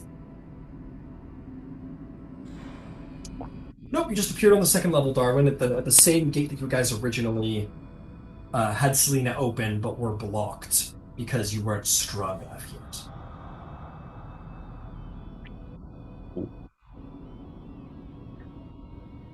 Right. What do you guys want to do? Should we? How close are we to like the exit versus like going down to the third floor? Well, you're on the second level, so you'd probably be faster getting to the third floor. Um, yeah, it would be faster getting to the third floor, but like not by much. And you are getting tired, so Yeah. wherever you go, it's probably going to be like your last little jaunt. So if you want to get to the hobgoblins, that's probably like, we're dead tired now. Here's your dagger. Later. And we're I gonna feel have like to explore our way, either fight our way or explore our way to the hobgoblins. We could Would- set up at the goblin market, or try to. or what I'd say, we could go back topside and hand off that throne in your hole Yeah, to a tail. that would be another suggestion, but I didn't know if that was too selfish of myself. In fairness, this is probably the closest you guys have been to the surface since you went down to the third floor. And hey, you got a fun way there and back again now between the fifth and second floor. Or fast track. So whatever you want to do. If you guys want to go to the surface, great. If you want to go down to the hobgoblins, also great. I'd say surface. Also vote surface, but I don't mind going the other way either. Yeah, I'm kind of in Darwin's boat. I just worry that one more day without the blade and they could get sieged tomorrow, but that won't happen, right? Well, I mean, if this portal works both ways, I mean, all we got to do is come back down and go right back down to where we were. We still need to take care of the waterfall. We're getting Smokey up the waterfall, rather, because Philippe had figured out everyone else. Well, as an easy note, you guys can go down to the third level. You can, give away the dagger, and then you've got another level down there, and you can go explore that level. And then if you need to get back to the 5th level, you can just take this gate again. It is a two-way. It is a two-way street. Like if Selena, you turn around, you go, let's try it again. You whack the gate, it'll activate again. So this is a permanent 2nd to 5th floor shortcut that you guys Found have the access. ladder. I had forgotten about Yeah. the Oh 4th fuck! level. It has chutes but- too. We saw that one chute. I think on this level, right? What was that, Darwin?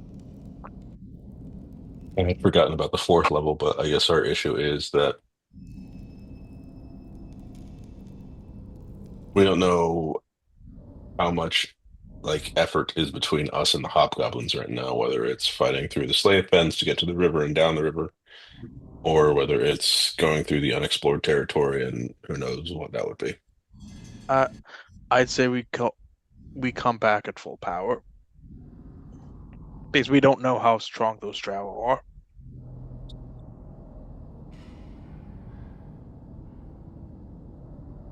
Okay, well, Sounds like we're going to the surface. Seems like a good move. You guys can all rest up. Be ready if you need to get past some Drow. And hand out the dagger well ahead of schedule tomorrow. Yeah. Yep. If that works, then I want to speak Yeah. for you guys. Just sounds like the plan. We'll try. You make your way in and around. Perhaps to your great joy, you guys get to you kind of make your way out of this little section and around, and you're gonna see two goblins with two were-rats on chain collars. And they kind of goes, "Who goes there?" And they hold up their torches. Goes, "Oh, it's you guys! Hey, welcome back to the 2nd floor. You guys come back to deal with the goblin market? It's great to see you." Yeah. That's good to see you guys too. We're mainly just passing by though. The rat goes, "Oh, Bessie!" He goes, "Don't worry, this one's in training. Here, come on, I'll help you out. I'll lead you guys back." When did you Thanks. guys get those? Oh, when you guys opened everything up and you told us about the freezer thing and cleared out all the bad guys, I mean, it was time for expansion. And where we lack in manpower, we can make up for by training giant rats as guard dogs. Right? A Zarn from Very behind inventive. turns into a human and goes, "Right." It's like fucking normal SpongeBob. Fucking my name Now, is Zarn, wonderful Norman weather we're Guy. having. Zarn as a human looks like the sleazeball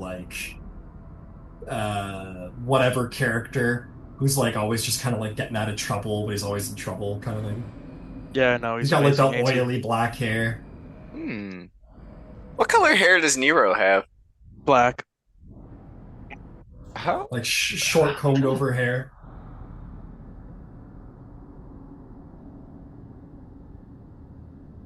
Here's my 40-foot pole, and I'm gonna put it over here. Anyway, the goblin escorts you back to the goblin market, which seems to be doing well enough. And by well enough, I mean that the prices of their goods have gone down for 4 times the market price to 3 times the market price. Isn't that great? The economy's basically boom. And then you guys easily make your way through up to the 1st level where it's real beginner shit. It's real defeat a crab. Or Do maybe a couple. Do And we see other adventures in the goblin market?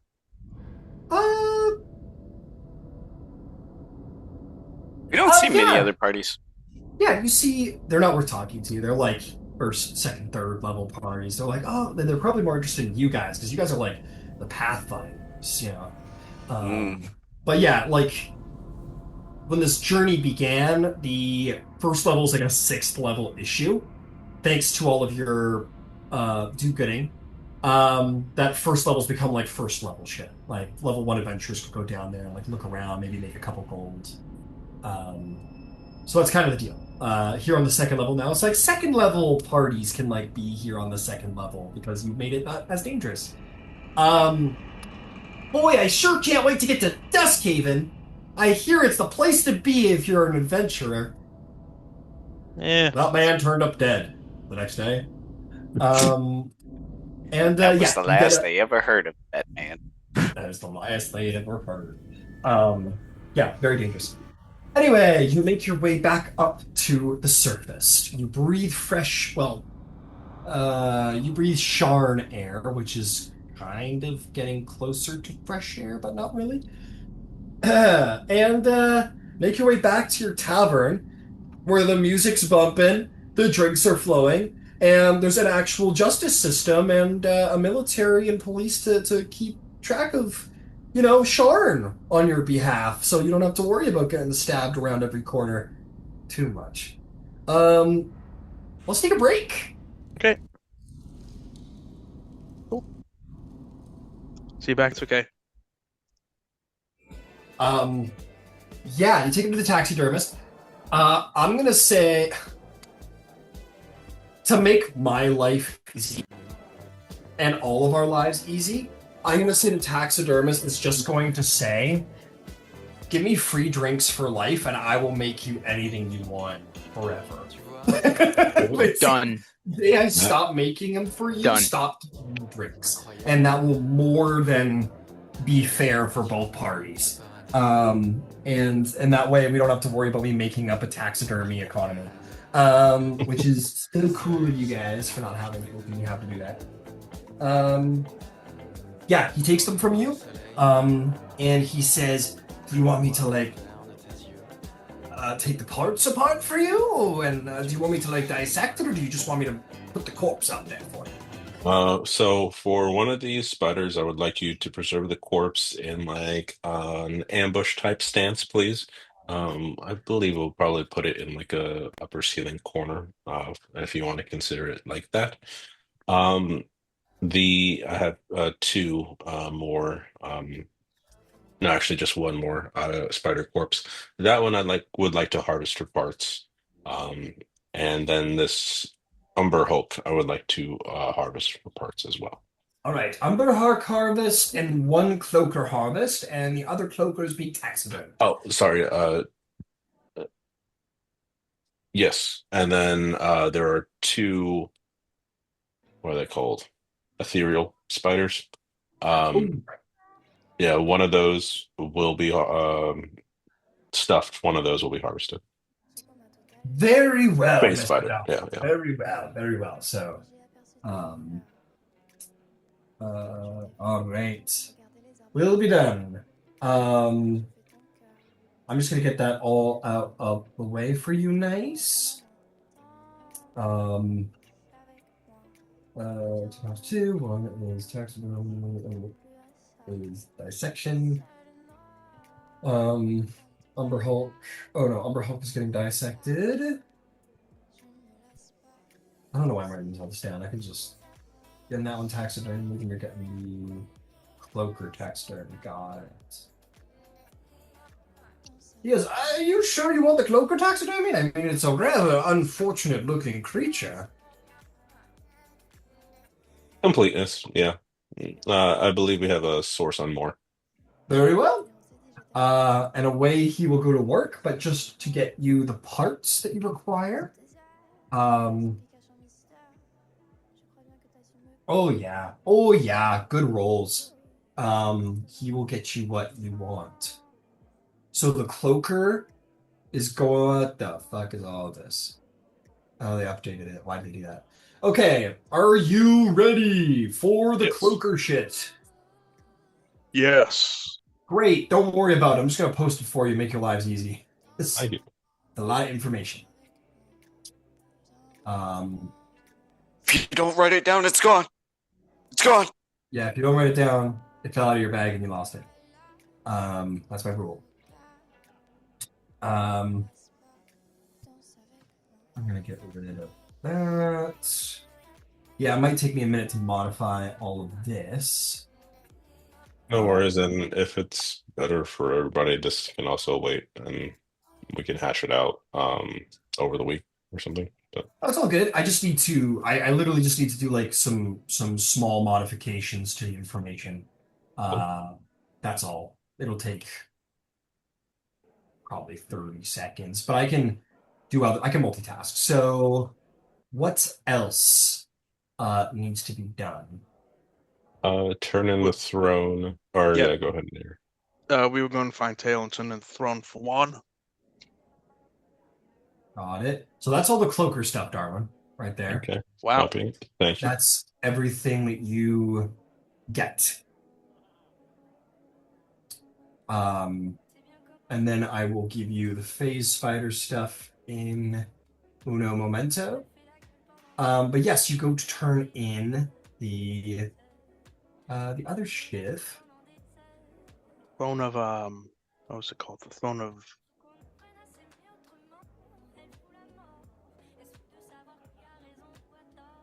Caranol? Yeah, I got the name floating around here somewhere. It's K something. Hecator's magic throne. Whatever. Yeah. Sorry, I'm just getting Darwin stuff completed. I thought I was better at multitasking than I am. That's okay. This will just be even quicker. There we go. Why is it wanting so much stuff? Great. Delete. Okay, whatever. Delete where that is. And post. There you go. That is everything. Okay. The throne. Let me get to that. I'm just going to pop open that tab over here in the module. I deleted too many things. No. Oh, yes, I did. I deleted too many things. We are mad mage. Don't really need that right now. Okay. I do apologize, but was the Umber Hulk stuff in there too, or no? I thought you wanted that guy taxidermy.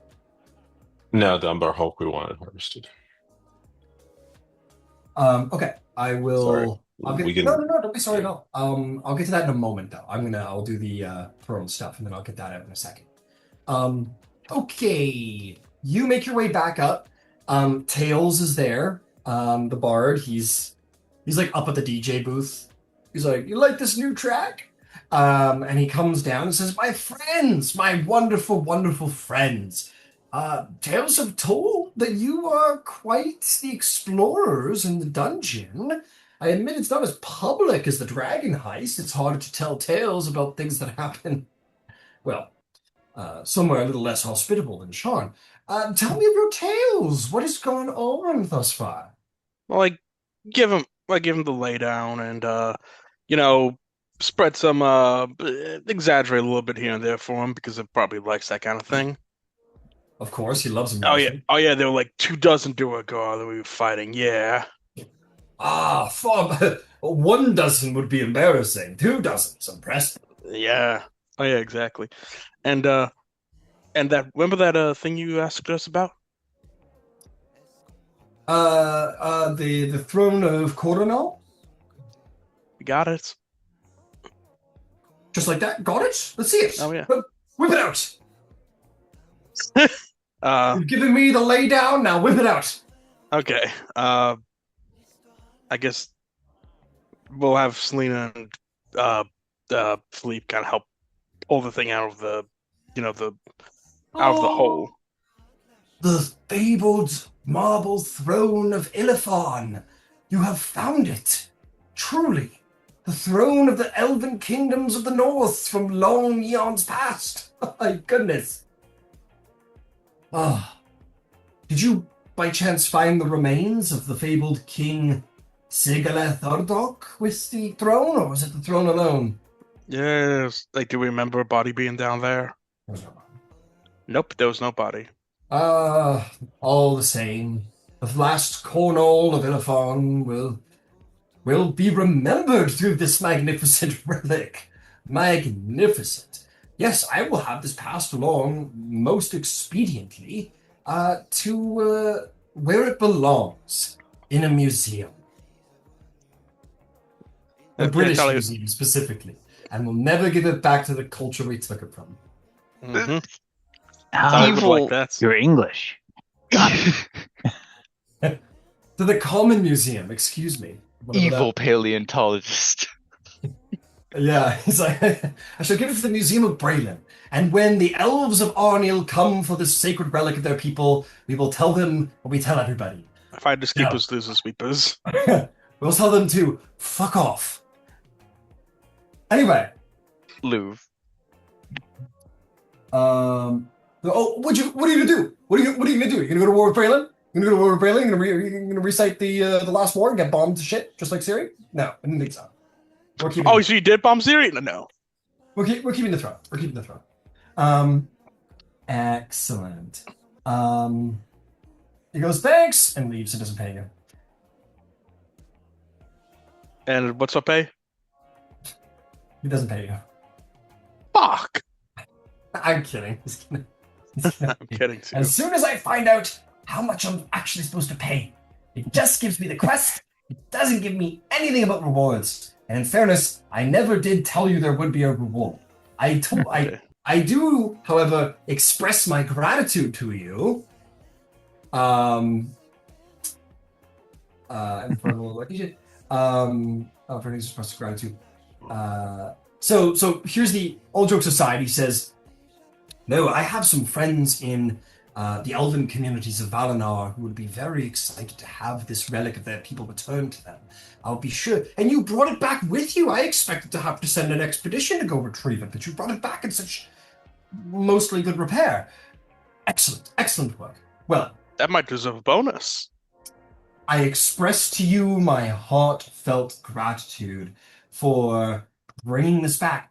And with that, my friends who have commissioned me to hire a party have afforded me to give something back to you from their culture. Okay. As you know, the elves of Valanar are expert warriors, very skilled in the way of the blade and the bow. My question to you is this. Do you wish to bear a blade or a bow of the elven people? Zarn is like, a bow. We'll take a bow. I'll take a bow. I got the bracers. Now I need a bow. I'll take a bow. Right, guys. You know what? Sure, give him a bow. What? Really? Dude, Tally. I mean, Darwin. You said something. You mute. Silent spell. Yeah, he's mute, so his opinion doesn't matter. A bow. Yeah. Woohoo! No, I'm kidding. Go ahead. Let Philippe or Tally. I believe those are the main bladed armed people. Okay. Like, do they want a blade? I guess. Yeah, Philippe, Tally, do you want anything? A blade or a bow is the question. Blade or a bow? I'll do a bow. Are you proficient with long bows? I'm pretty sure that's what they had in mind. Would I be proficient with long you're a bows? fighter. Oh, yes. Very well. I shall tell my friends, and they shall have one put to your hand post haste. And he will depart to go do just that.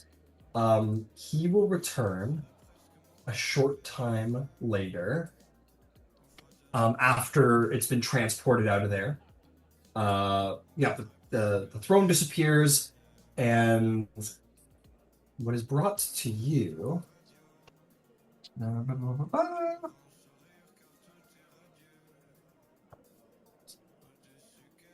Let's see here. Let's find you a cool bow that they want.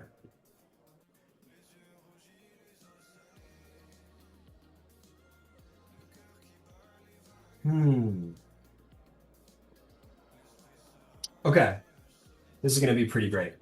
This is going to be pretty great. Okay. You need to give me a minute to pick out your bow. But what they do is that he comes in with this clearly from another land. Beautiful, clearly relic bow.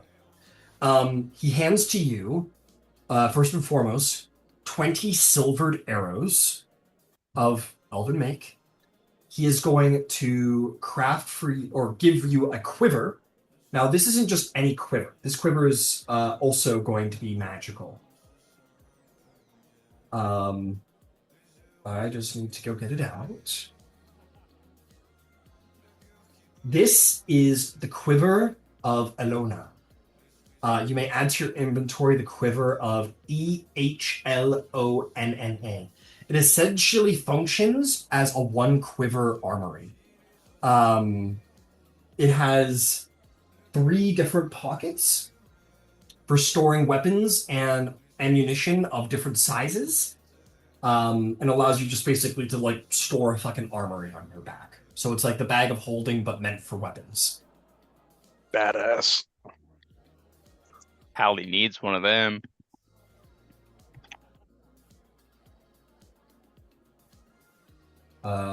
I'll shoot you the link just in case you need a little. Yeah, so that's what the quiver is.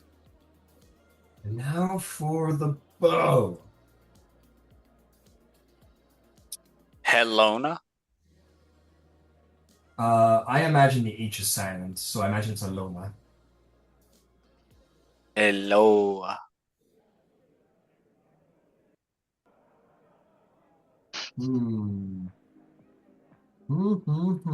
What would be a very Varnal or Valinar style? No. An efficient one. A really good one. How about that? A deadly No, bow. the ends have blades on it.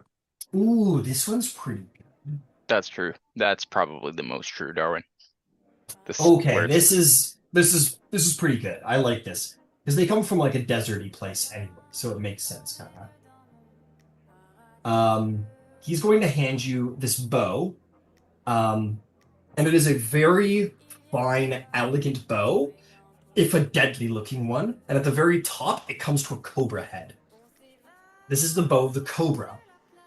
It is a metallic bow that again resembles a mighty cobra and is covered in spots of patina.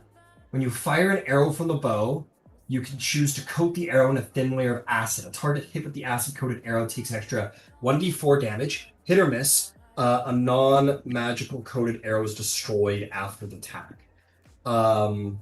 So basically, because in this, you can go pick up your arrows if there's not some ridiculous reason why it's gone.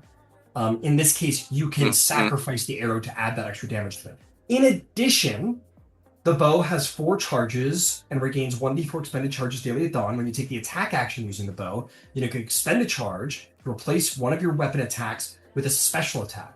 The special attack duplicates the effects of the acid arrow spell and uses the same attack bonus as your normal weapon attacks with the bow.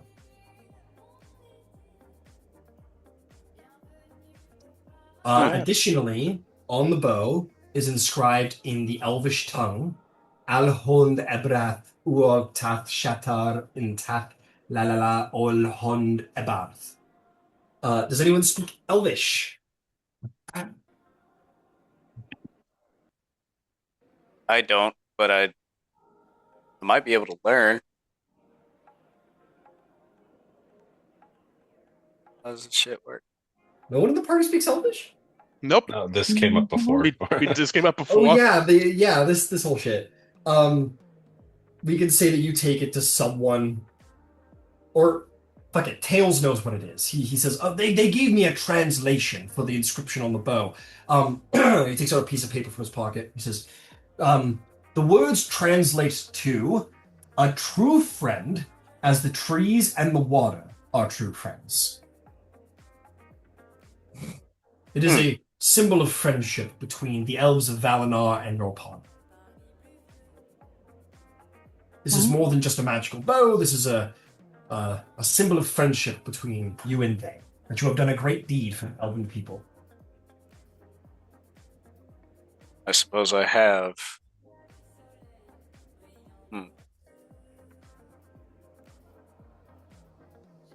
Well, thank you for this. I'll make sure to put it to good use. Excellent. Well, I must be going. Other things to do and things to see, but congratulations on your victory. And Hey, indeed, oh yeah, no, I was gonna ask about table. Why can't I find either of those fucking things?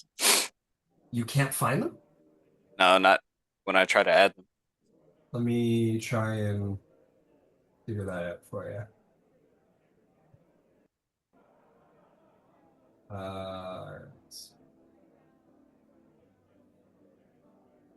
Okay, okay, okay.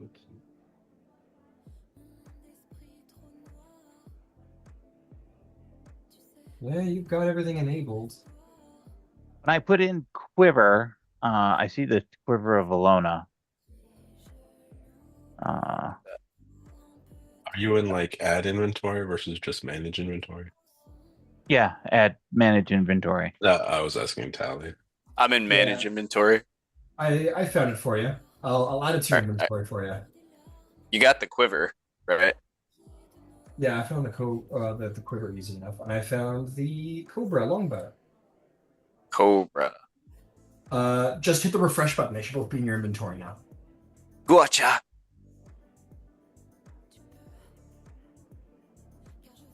I really like yeah. the quiver of Alona. I think it's kind of a cool.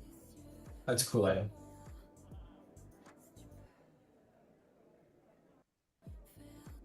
Is this an attunement? Oh fuck. I believe so, isn't it? Yeah. Yeah. It's a pretty damn good bow, so you know. Oh, you have tons of slots. You're fine. Quiver of And keep in mind, there's Elona. also 20 silvered arrows as well to go with, as a reminder. Ooh. Each Silver one of the arrows. All right. That is the quest complete. The throne of the Coronal has been recovered and granted to the elves. Excellent. I got some other stuff we could do. Just imagine we set Absolutely. up like a elvish like rearming.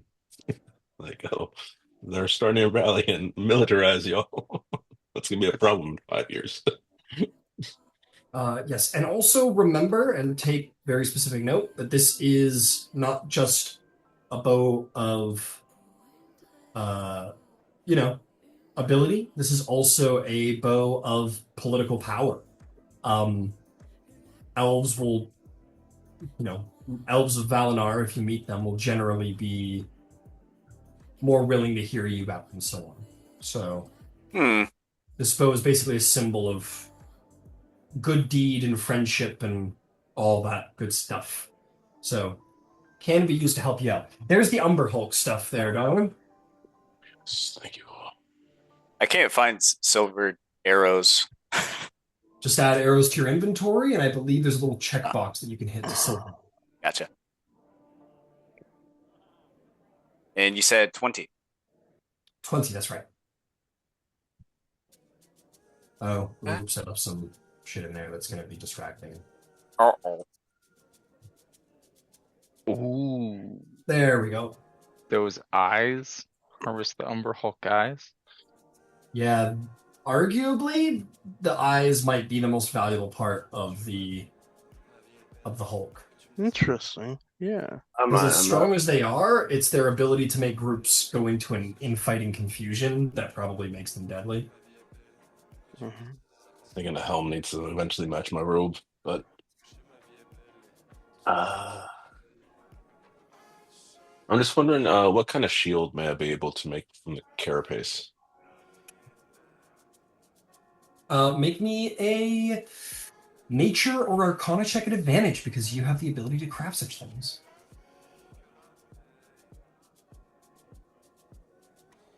20. 20. Feel free to be creative, but essentially it should be something of the uncommon level of rarity and should be something that is like protective and durable. I can look up something specific though.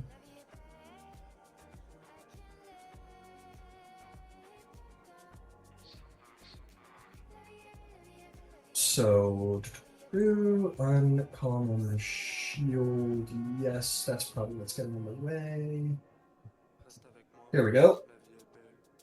Let's see. Yeah, there's a number of options here for what could be made from it.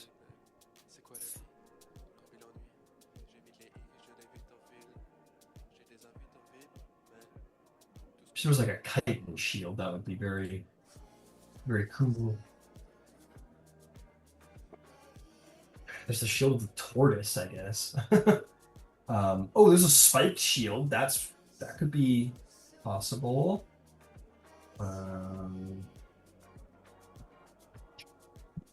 But yeah.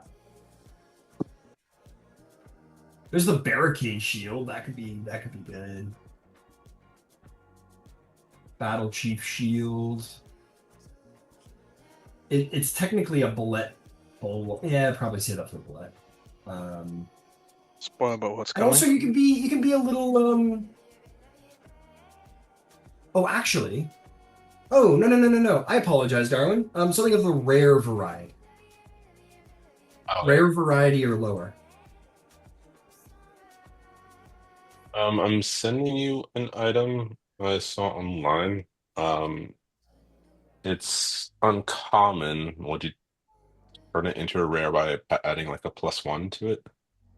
+1s are like A oh full thing. +2. What? +2 shields are now rare items. Okay, well maybe this is an uncommon item now.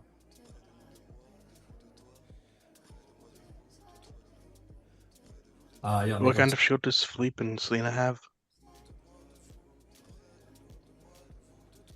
Brown Summer shows us a share with it is trouble work or get a broad creates up from so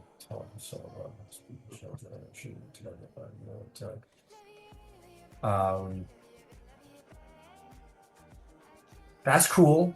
Yeah, I'm super into that. What? Um, yeah, so long as it's noted that the burrowing speed isn't fully like Umber Hulks where they can like tunnel through solid stone. For obvious reasons, tunneling through solid stone would be a little broken for this particular camp. Yeah. Right.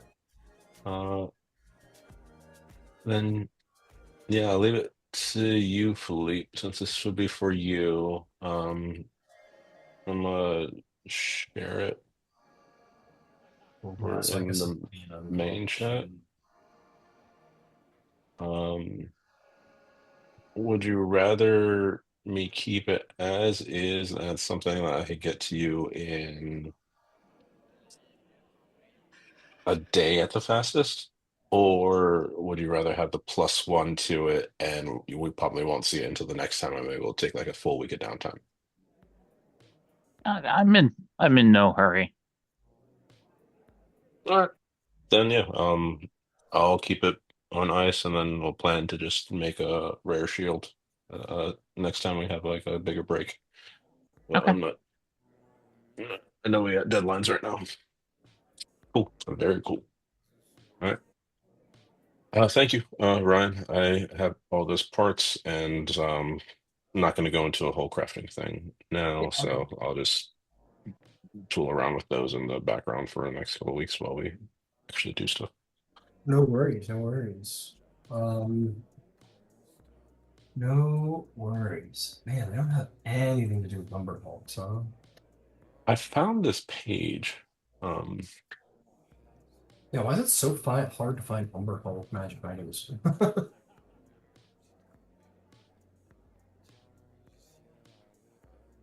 Ooh, okay. Hold up. Wait a minute. I got something good that you might enjoy. You can make a shield out of it.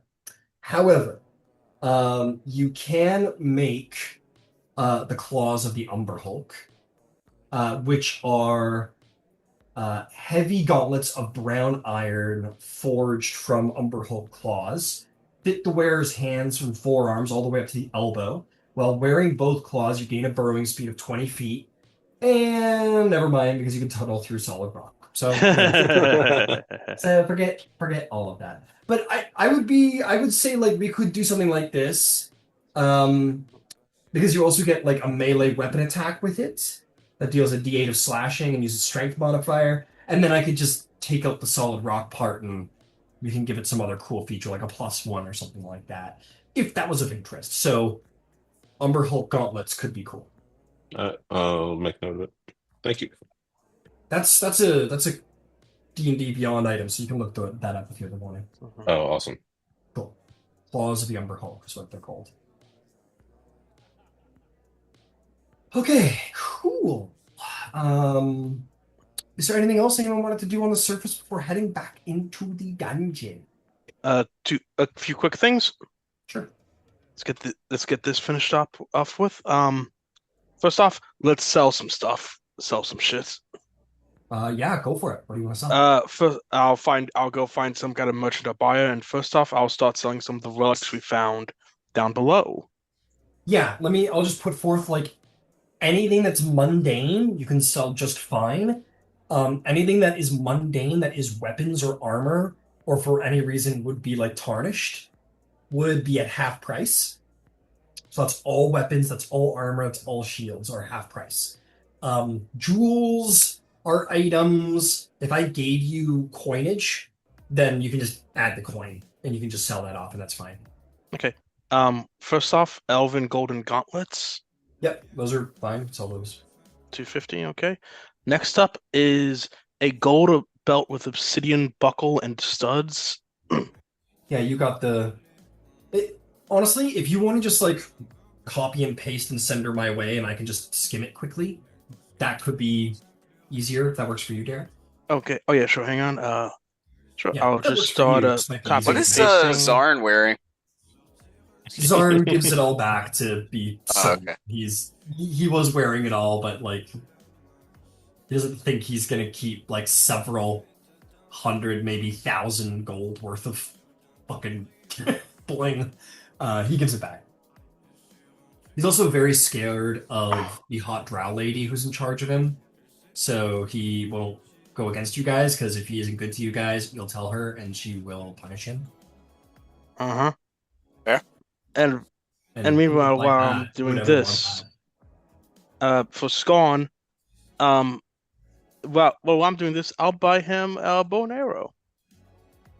What? For me? Are you Yes, serious? for you. Well, those Wow. gauntlets aren't. Well, those greaves aren't going to do much unless you have a bow and arrow with you. It's true, and I don't have money because I spend it all on dumb shit. So this means a lot to me, man. Thank you. Sure, I'll head down there and buy him a thing. Yeah, longbow, quiver, and arrows. Yeah, longbow, quiver, and arrows. Excellent. And so it begins. Zarn is going to become the most deadly archer in Eberron by level 12. I would love for that to happen. By the way, one last thing I don't have in my inventory was the cape that the main Duragar lady had on her. It was like Right. 750 or whatever. Yeah. Philippe took it. Oh yeah. Philippe, are you keeping the kingly royal dwarven cloak? Someone can try to take it. Excellent. Yeah, fucking the king of Drit out here. The king of Brainland's like, shit, he has what? He has what? Yeah, we're gonna take King Boreal, run for his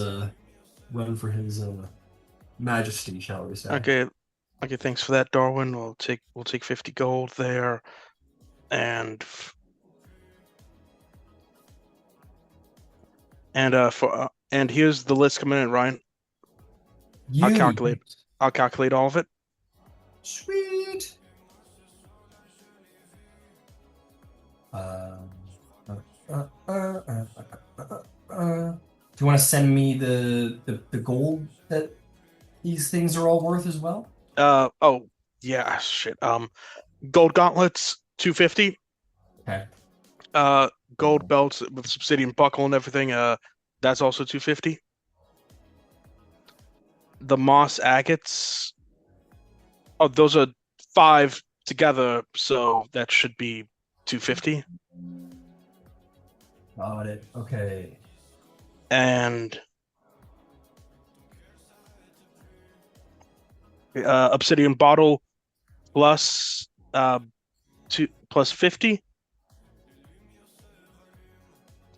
All right, you're good. I trust you. I can't go through the entire module that fast. It's okay. You're good. Okay, plus the plum necklace and plus the obsidian onyx there may smoking be pipe. there may be double up here. Yeah, there's So, overlap there. Yeah. So everyone ignore my 50 gold, and we'll just go with what Nero has totaled. So I apologize. And I'll chip the 750, the value of the cloak, in coin back to the pot. Hey, screw that, man. You got a drippy cloak. You don't need to pay us back nothing. Yeah, keep the You don't need to pay us back nothing. Yeah, it's all good. Don't worry, Doc. Just keep knocking heads. Exactly. Okay, all together that's going to be 1,375.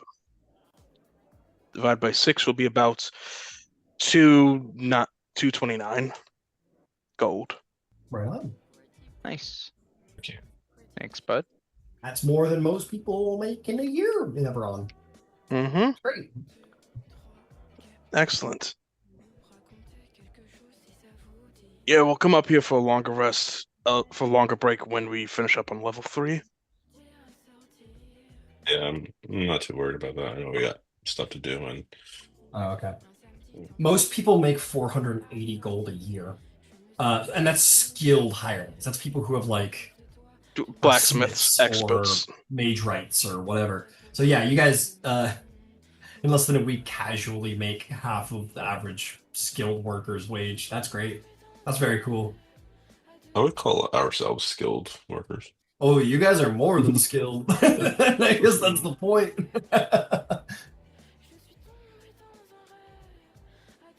It's a risk reward thing. We take a lot of risk, hence the reward. Yeah. Except we went to like trade school, so we're like trained, but we don't have like, the degrees to prove it.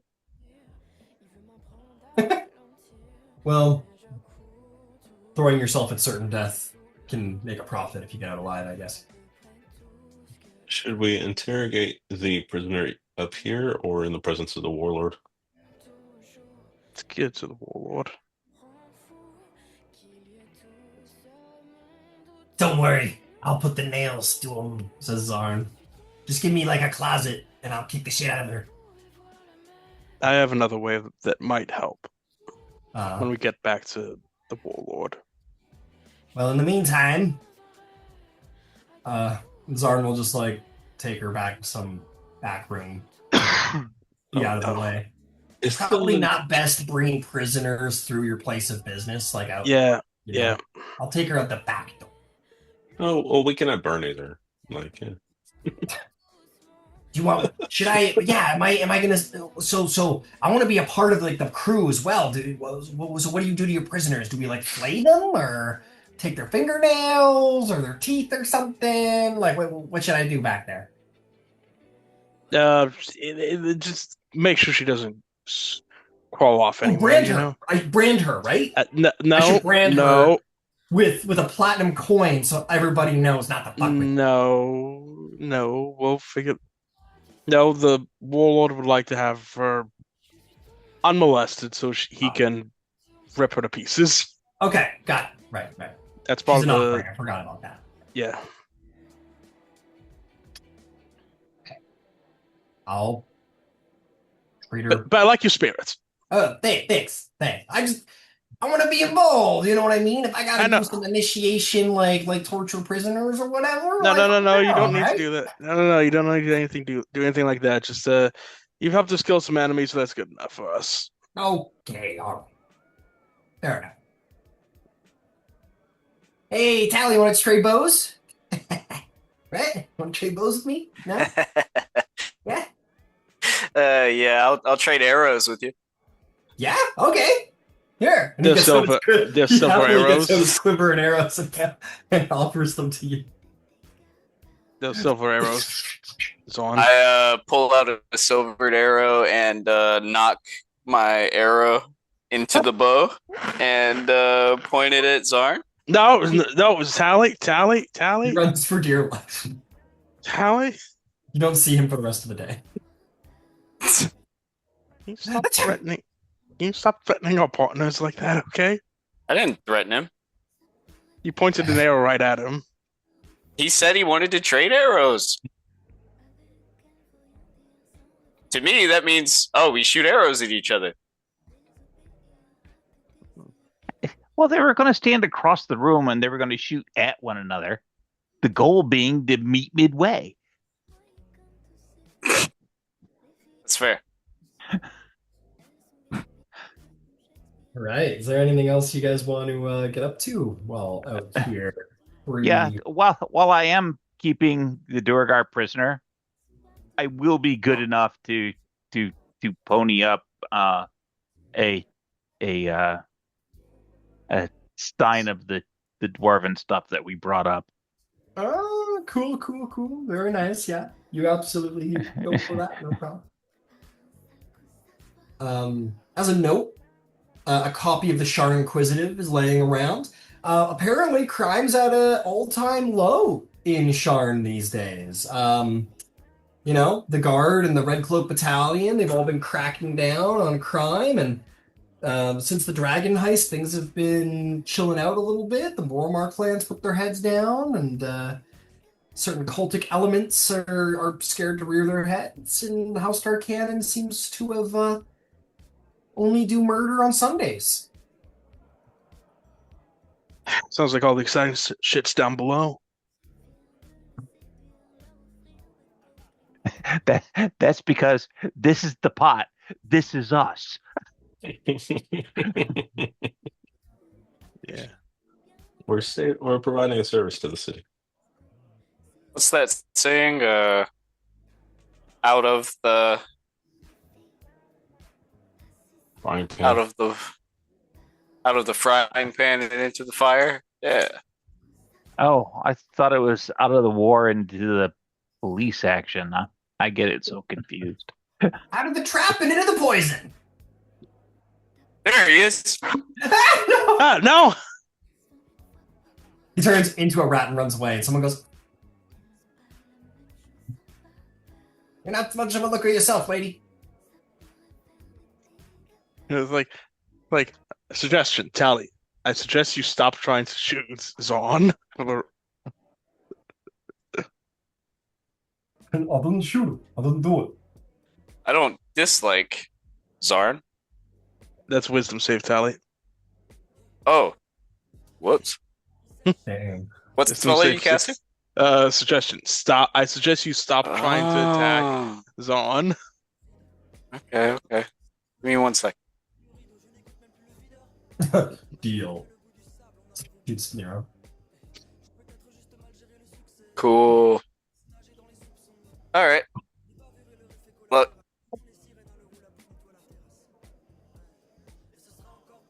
Does an 18 save against you? Yeah, it does. Okay. Let's fucking go.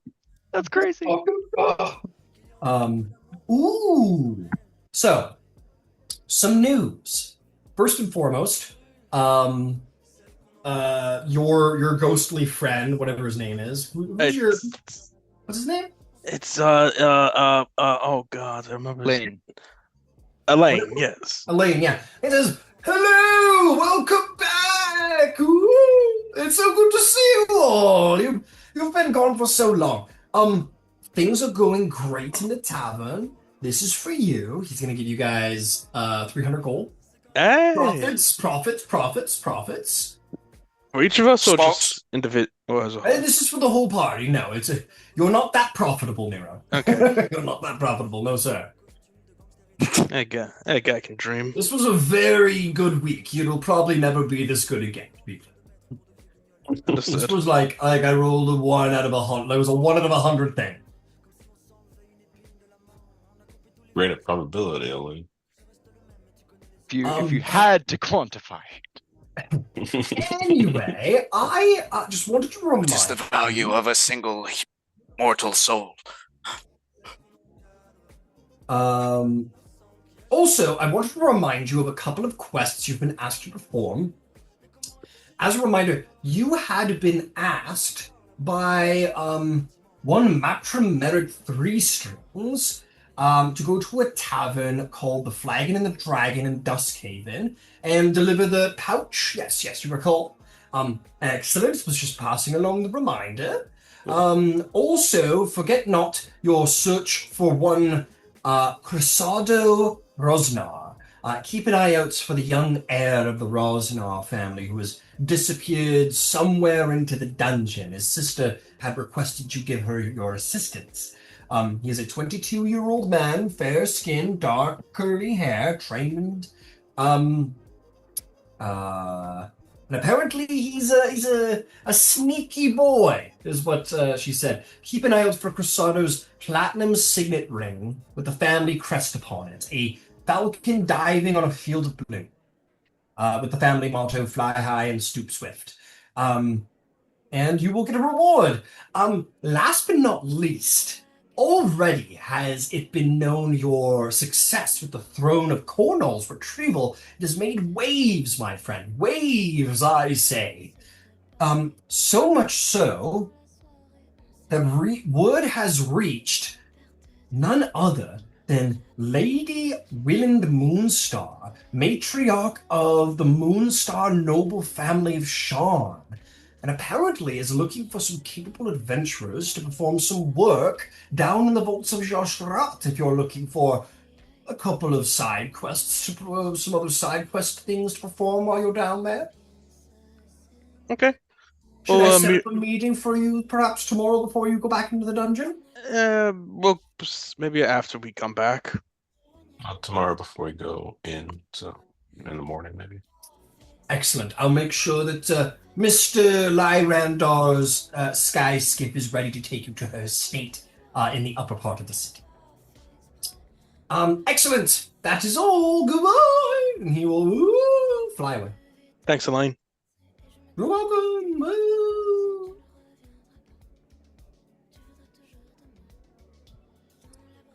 Is there anything else anyone wanted to do before taking this meeting with the matriarch Moonstar herself?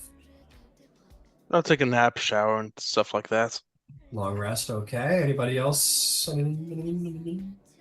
Katosh, you have something? That sounds like a Much. fair idea. If we're gonna meet a noble, we ought to at least look presentable. That's fair. That's fair. Yeah. Take Could a I- tip, House. Could I try to purchase a couple of sending stones? Ooh, interessante. Let us see if that is possible. Common magic items you can buy pretty much off the street, but uncommon. Let's see.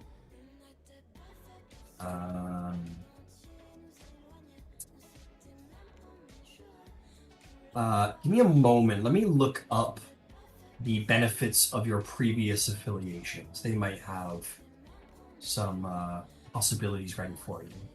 It might take me just a second. I'll go all the way back to Dragon Heist. Dragon Lands, Dragon Delves, Dragons of Ice Peak. Dragons, more dragons. Dragon Heist! There we go. Be dragons. Hella dragons. Like you wouldn't believe. Okay, let us see. What factions are you affiliated with?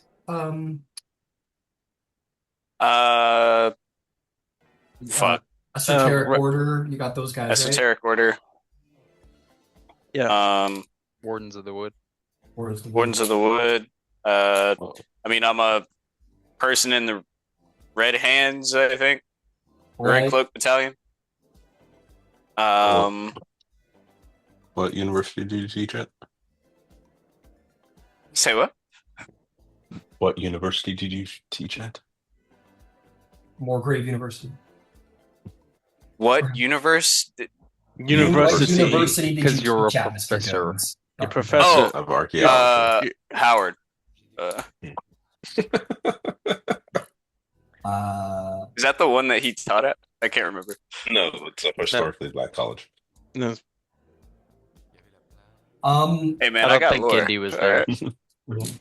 The Red Cloak Battalion would be willing to lend you some sending stones, but not give them to you or sell them to you. They're a gift. The Esoteric Order is happy to sell you potions and scrolls at a reduced rate, but not sending stones. And your last affiliation was with these guys. Let's see here. This is kind of funny. I'll tell you what. The Wardens of the Wood would be willing to create for you like a one-time messenger companion. So like a mouse or a bird or something that could like basically animal messenger for you once.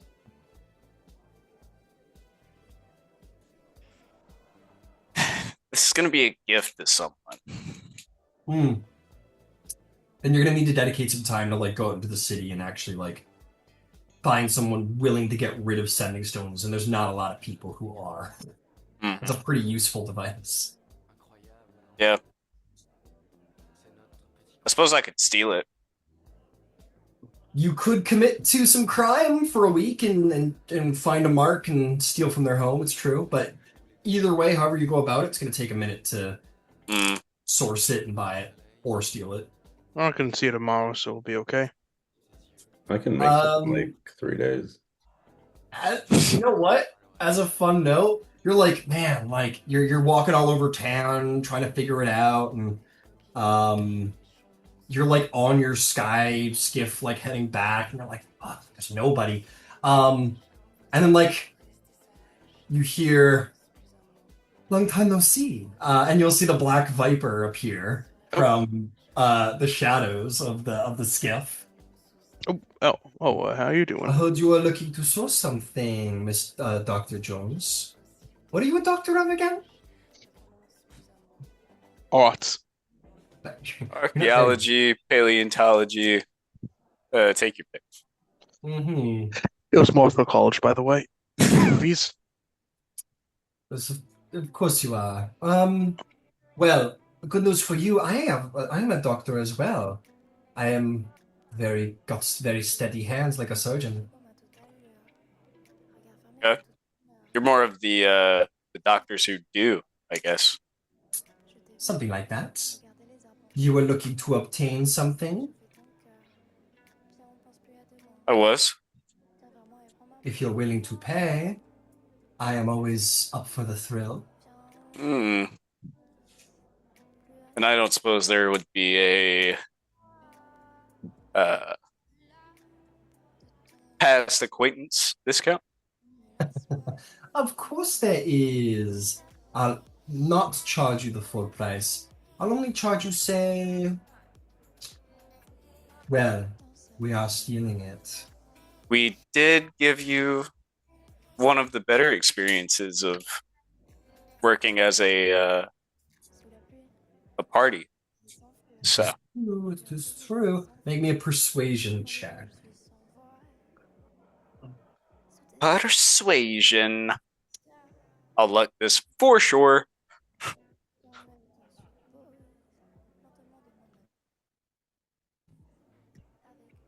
Oh, great. One more. 16. 16. He says, she puts her hands up and she says, well, it may be in my best interest to know a discreet doctor in case I get into any kind of medical trouble. I can help swing the deal. You're not, Nero, you're not there. No, never mind. Never mind. You forgot. All right. I mean, birds of a feather, they say, right? Sure. I'll tell you what. I'll charge you 400 gold. No. Yes. Yes, I'll charge you 400 gold. And you won't have to spend a week looking for it. Wow. All you have to do is pay. Very well. And he'll pull out 400 gold and bestow it. No tip? Oh, keep your hat on. I'm just joking. Well, how about you get the tip when you do the job? A tip from a doctor. Practically worth the price. But somehow I think I'll take the money regardless. And she happily puts it into her little bag. She gives you a very delicate pirouette of a bow, and says, "It is always a pleasure doing business with you, Dr. Jones. Or what's your name? Dr. Oh yeah, Jones. Yeah, you act. Yeah, Dr. Jones. And she will walk up to the top deck where he'll Dover go. Ah, Wait,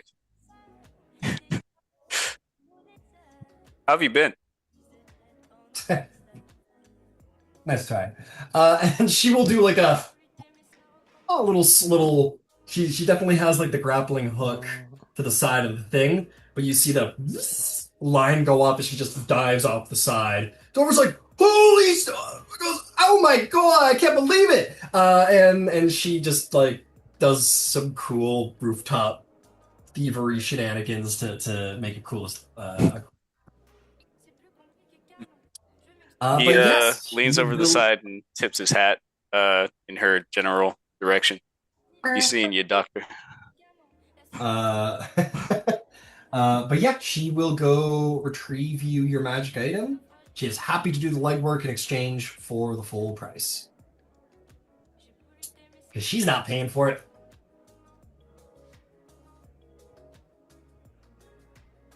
400. Yeah, basically the Spider-Man goodbye. Okay, beautiful, beautiful, beautiful.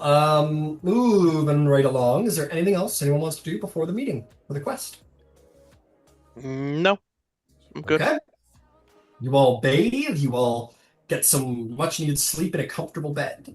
You can, of course, go back to the Kalashtar if you wish there, Katosh, and say hi, shake babies, kiss hands, whatever, and put some money in the alms box, whatever you wish to do. Yeah. And reap the benefits of your rewards. The next morning, you will wake up, and you guys will report for business. Dover will go, "Hey, is it my favorite adventuring company? It's good to see you all again. I haven't had so much business in a while." And he gets you all aboard. He's like, "Tell me about your adventures." And then he will fly you up into the upper city, and you are going to find yourself in Upper Central. There's only one neighborhood better than this neighborhood, and that one floats on clouds. You find yourself on the Moonstar Noble Family Estate. You are welcomed in. You are served like breakfast pastry and teas out of fine china. This is generational wealth. And you are going to meet the elegant and let's see here. Actually, you're surprisingly not going to meet her. You are instead going to meet this young man who comes in dressed with all pomp and whatever, but young, and perhaps to your surprise, half Drow. He has not as like in your face red eyes as you've seen on normal Drow. It's much more subtle. His skin tone is like pallid, almost like grayish pallid, as opposed to a full obsidian, and definitely like a point to the end of the ear. You guys only really notice it because you've been so close and personal with Drow, which is not the experience of most people. It's very clear that he's like powdered his face to try and obscure his brownness, and only appear to be half-elf. Welcome to the home. Allow me to introduce myself. I am the grandnephew of Lady Moonstar. My name is Hellion Moonstar. An honor to meet you all. Please come into the home. I apologize. There are many businesses that my grand aunt must attend to, but I am the heir apparent and thus the second best thing. My apologies. But word has spread greatly of the Platinum Watch. We are very glad to hear that you took us up on our offer. Cheers to you and your many exploits in the vaults. Thank you very much. Now, I am sure you have much to do, much adventuring to get to, so I will cut to the chase. Let's see here. I'll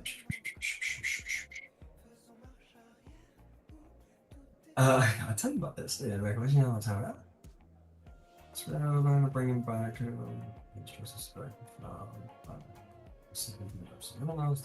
Well, this is frankly a matter of justice and requires some individuals capable of performing due justice. As you well know, Braylon has declared the vaults of Josharat essentially no man's land. It is a lawless place, and thus has perhaps, I have not been there myself, but rumor has it, a den of criminality.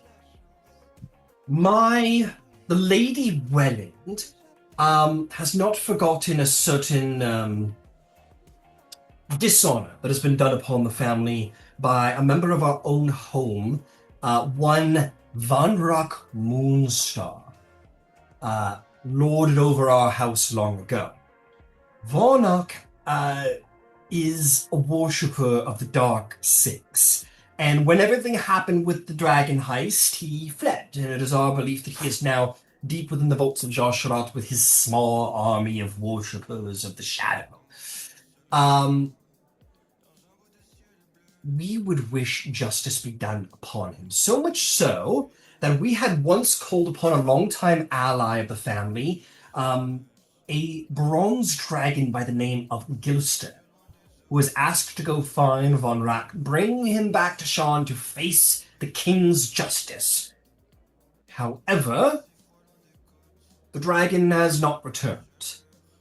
They went into the dungeon to find Varnak and has not returned since. As you can imagine by what the stories tell, you are quite aware of the power of the dragons.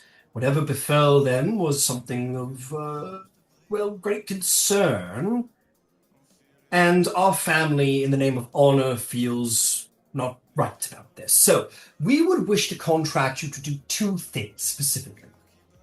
We wish you to go into the dungeon and find Varnak Moonstar to be brought back to Sharn to face the king's justice. But more still, we would wish, if at all possible, to find out the fate of the dragon Vonrak, wrestle him from the depths of the vaults, and bring him back to the safety of the surface of Eberron, and away from that dreadful place. Wait, Vanrak, is it the name of the dragon or the guy? Vonrak is the guy. He is the guy who would be to face justice, whereas the dragon goes by the name of Gilster. So, bronze dragon Gilster, son of a bitch, Vanrock. Vanrak. V is for villain. And he's your... He is a relative. He is indeed, he does indeed carry the family name, and we shall perhaps leave it at that. But he has been, well, we do not encourage the worship of the Dark Six. As you can imagine, it is a most distasteful and dark religion. So he is being disowned. Now, but did indeed escape the king's justice. Yes, sir. Given the legal situation within the vault,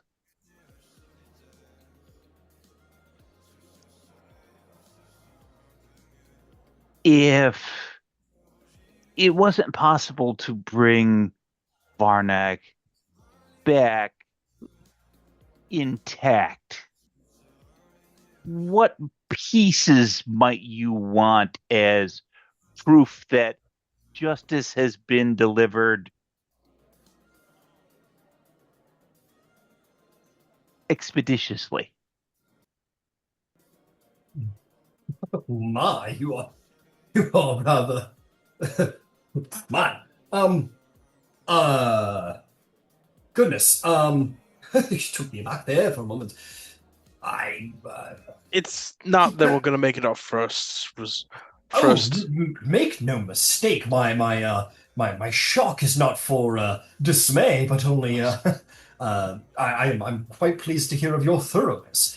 How about we simply say that we are certain in your capability for creativity in proving such an identity. Okie dokie. Excellent. But yes, indeed, much the preference that he could come back and face the true justice of Brailish law. We are, it is what we would wish best.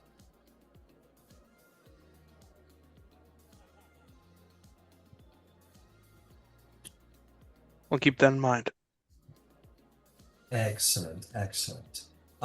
Yes, I could not implore you more. The objective is not the death of these two individuals, but rather still the justice to Von Rack and the safety of our good friend Gleister. So, achieving these two things, we are very happy to offer an exchange. First and foremost, it goes without saying, the friendship of House Moonstar, and a number of other tangible benefits, including, I have been told, the house is willing to provide the tangible benefits of some magic items from our family's personal store, some funds, not maybe more material funds, services, followers, mounts, maps, and we can also put you in touch with individuals who can offer you perhaps specialty training if you wish to evolve your skill sets. The House Moonstar is quite well connected, wealthy, and capable. It would be certainly in your interest to succeed in this, and we will provide you many benefits. So we fled, and to be clear, Van Rock fled down there because, yeah, Escape the law. As okay. vermin do, they tend to find a hole and dig into it.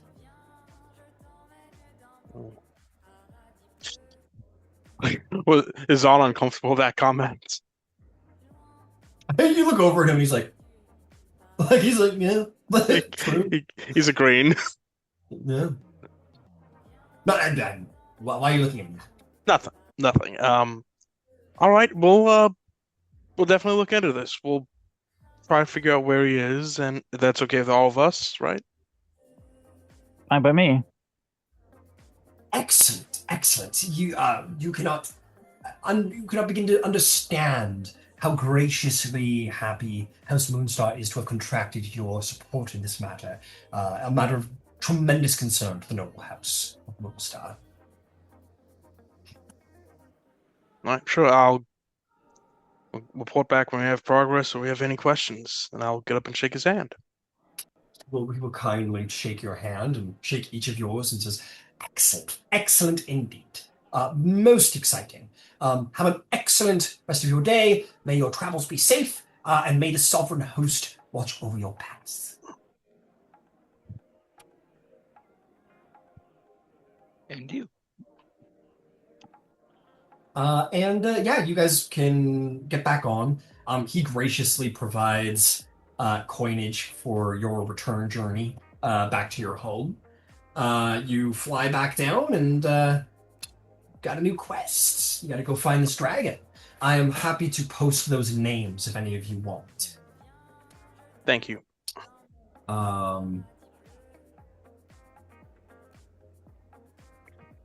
What the hell happens? What's so dangerous that it takes a dragon down?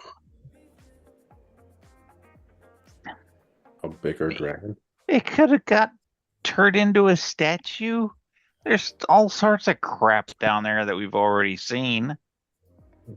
I'll tell you what. If maybe not you there, anyone who was around for Dragon Heist, or your characters were around for Dragon Heist, that is, May make a history check. Okay.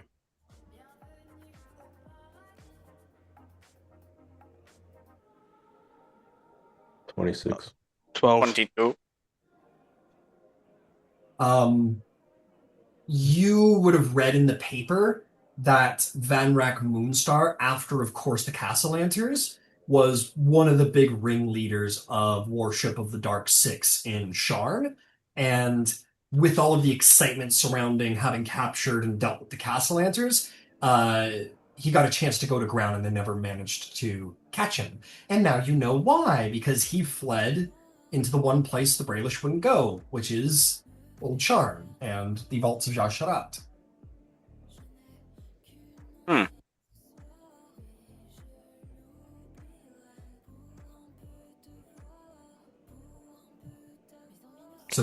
So you're like, what could take down a dragon? Maybe a guy who has basically whatever's left of the Dark Six cult in Sharn probably follows this guy. So he's got some dark magic and muscle behind him. Which is why my question about dead first. Yeah, he was definitely like, we really want him to face like the justice of the law. That is their greatest concern, to be sure. To capture Moonstar. Sure.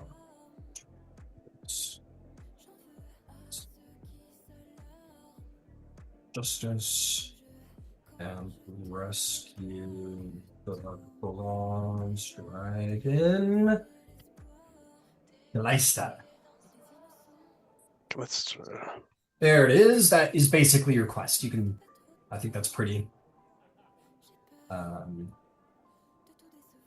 Digestible, shall we say? Okay. Should be doable.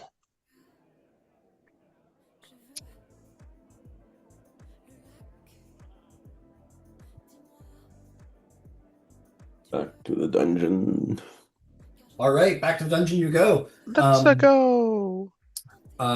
You guys want to go right to the third level? Just sort of fast travel to the third level? Yeah. Sure. All right. Absolutely. Okie Take the dokie, right let's path, I do guess. this. Kusash, you can do that arcane eye thing again, right? For what reason? I mean, we're gonna have to go through the drought in order to get back to. Might need to get back through the drought in order to get back to the warlord. So we might have to see which paths we could take. It was also the right path we never took to begin with. Well, We no could- good path like one foot in front of the other. That's what I always say. The left. I'm gonna definitely say let's not be telling other players how to Sorry. spend their spells and cast their magic, and I was just wondering if they could do that. Sorry. suggestions are fine, but let's not make them. Yeah. Okay, you guys are back in the dungeon. You have made it all the way down to this wonderful level. What's a good? I'm a big, not magical forest. Jesus Christ. I'm a big fan of this little track here, Marketplace. All right, you make your way back. So here you are. I'm doing a little catch up as we go, so bear with me. You know that if you go right, that is going to lead you guys to where you had originally entered the Drow hideout. You guys have not gone. Well, your perspective would be right. So you've gone left. You know where that leads. You have not gone right. What would you like to do? I vote that we go where we've been, and that's the most. Last time I checked, that's the most direct route to the river where we can water walk if we have to. Yes, but I believe the concern that was raised by the party is that leads directly to the Drow hideout, and you got through because the Drow specifically let you through. Oh And yeah. they know. Yeah, Okay. we'll Yeah, take good the route point. we haven't taken then, Yeah. Okay, we'll try and that. hope that it goes either around or presents That's the river in some other direction. Okay, All right, fair enough. good point. Okay, you hang a right. It's pretty much a straight shot forward for a minute there, so you take it. Yeah, turn you got on passive investigation. excellent, excellent. You got like a 19, I think, was it? 18. 18, excellent. Keeping an eye out for traps, you're gonna make your way down. Down, down, down you go. Eventually you're gonna get to about here. Um, and you are gonna start to hear the sounds of nothing boisterous, nothing loud, no marketplace, nothing like that, but enough low voices that it sounds like there's a decent group of individuals ahead. Ooh, let me double check that. Sorry. Oh, no. I apologize entirely. No, you hang the right and you find this like kind of devastated looking cavern. It doesn't look different at all from the hobgoblins previous, like where they're set up. The buildings look the same, they're in the same state of repair. Um, there are portions of it that look recently kind of partially caved in. All the buildings are single story. Um, I think Darwin, for someone as knowledgeable as you and intelligent as you, and like your knowledge of Mason's tools and stuff, there's a good chance that this cavern was once connected to um, the hobgoblins where they're currently set up, and maybe cave-ins and so on have since separated the settlement. So while this is, by your passive investigation, seemingly abandoned, um, by the structure of the buildings and everything, it looks like it may have once been connected to where the hobgoblins currently reside. It seems like wherever the hobgoblins set up, you guys remember how it was like they were only occupying part of a much larger abandoned settlement, and we ran into that like one weird shopkeeper in some of the more desolate parts. It looks like this could be another part of that, but likely who knows uh, how large that original settlement was. We could be cut off from cave-ins or just, other ways that these things happen. But we do seem to be going the right direction, is what I'm saying.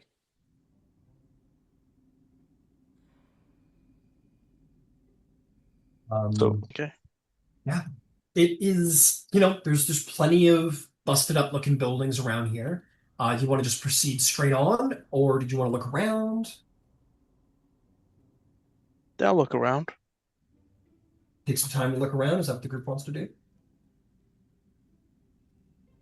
Or do you Yeah. want to just forth?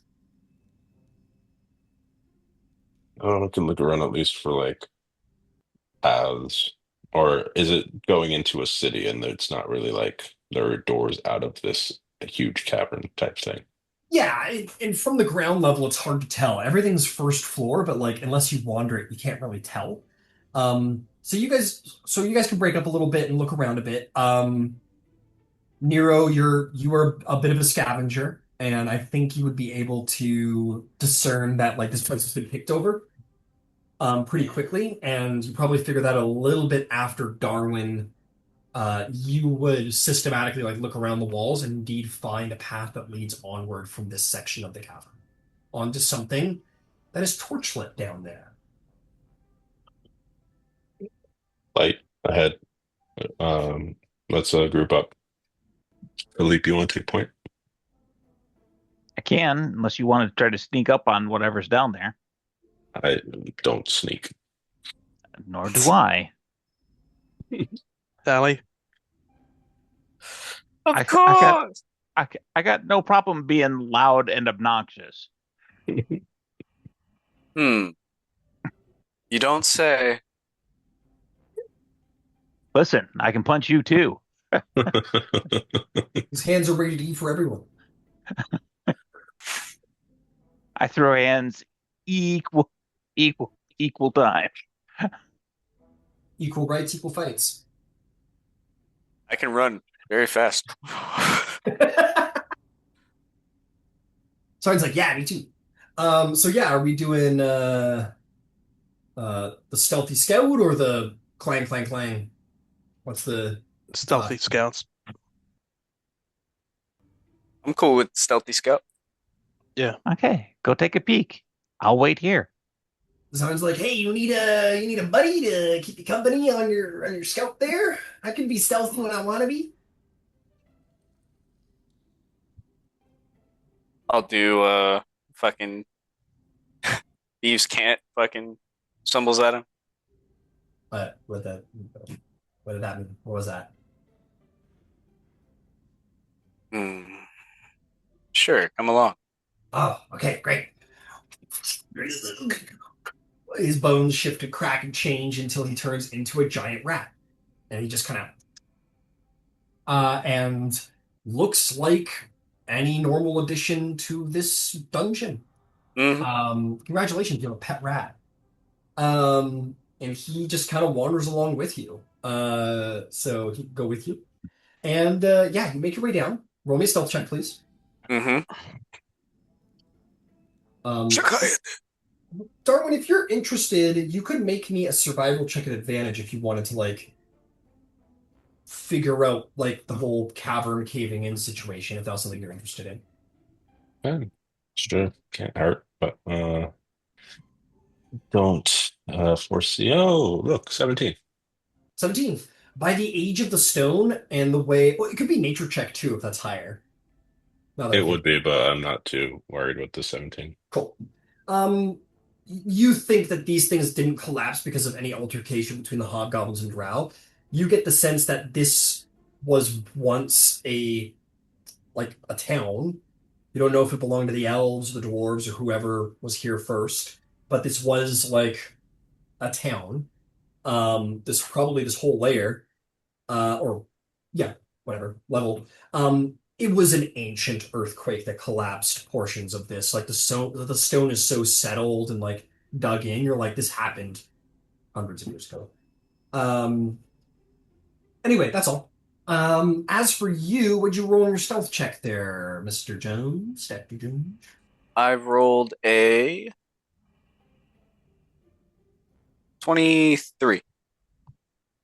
23. That is very, very good. You get to about here, and Zarn begins to sort of like quietly rat chirp at you, kind of, and you keep a sharp ear out, and he draws your attention to the sound of what sounds like something gnawing on a very big bone. Some kind of beast, some kind of large beast gnawing on a bone up ahead. And as you peek your head just around that corner there, you apparently don't fucking see anything. I'll tell you what, you continue It's to hear the invisible. bone being gnawed on, and then you see the shadow of something kind of stalk by. So there's two of these creatures in there. This thing that stalked by, roll me a perception check to see how well you're able to see it in the shadow of the cave. Okay. That'll be an 8. Uh, Without dark vision and without light, you just see like some kind of shadowed creature lumber. This was a large creature to be sure, though. It was some kind of quadruped. That's the most you got. Some kind of large quadruped just kind of stalks by the opening, and you don't really see more than that. Hmm.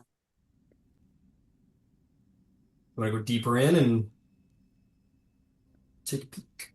Sure. Stalk in. Ooh, ooh, so carefully. You're looking around, looking around. Don't worry about the fucking. Get out of here. Fuck you. You're not supposed to be here. Does dim light like mess up stealth?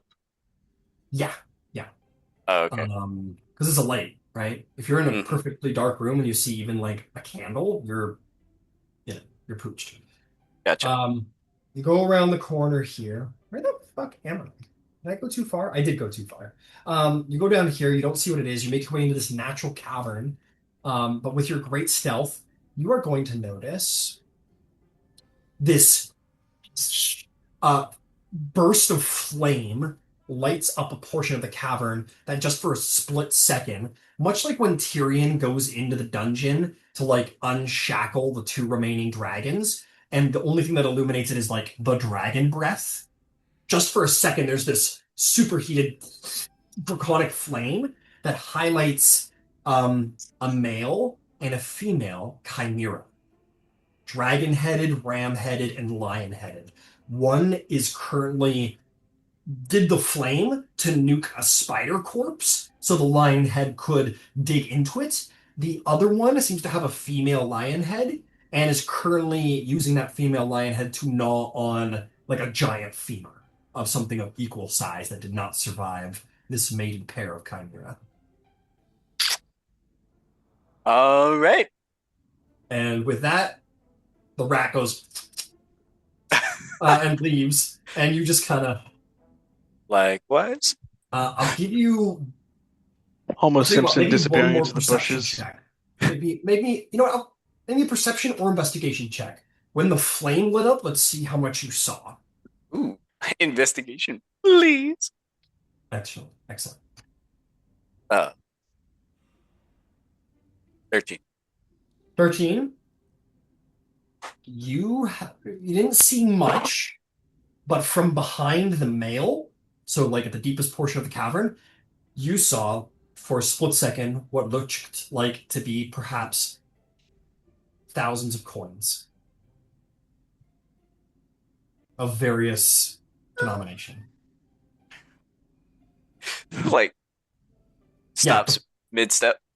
Yeah, the flame went off. You saw like the female dragon turned your head over to where the flaming came from. And as the flame was like dying out on the cindered corpse, just barely around its haunches did you see just like piles of silver and copper and whatever else. So, like, Like a whole. thousands of gold pieces? For Well, that in world, you value. don't know if it's gold or like you don't know what the Mhm. denomination was, but you definitely saw the glint of coin, like enough to be thousands. Well, And you, yep, quietly make your way out. Your One more time, what did you roll in your stealth? 23. You suspect a three-headed creature is a pretty decent passive perception.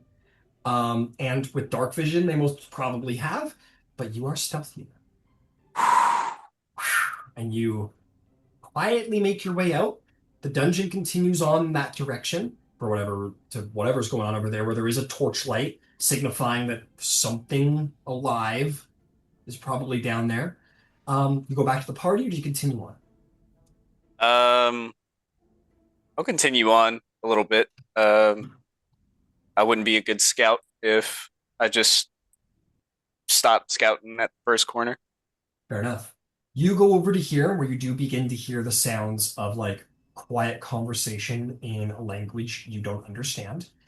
Okay. And much like the patrols of the hobgoblins, you are going to see a number of discreetly armed drow walking together through the street patrolling.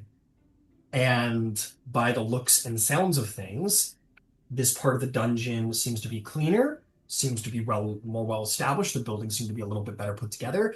You have come to Drow Town. Mm, There is untold dozens of Drow probably here, okay. and no spider webs. This is not Forgotten Realms. Drow are obsessed with scorpions in this world, Oh, not spiders. So okay. Um, does it seem like I can chart a safe course through this? you can certainly try, but be aware of two things. First is that the Drow have better vision in the dark. They are. Hmm.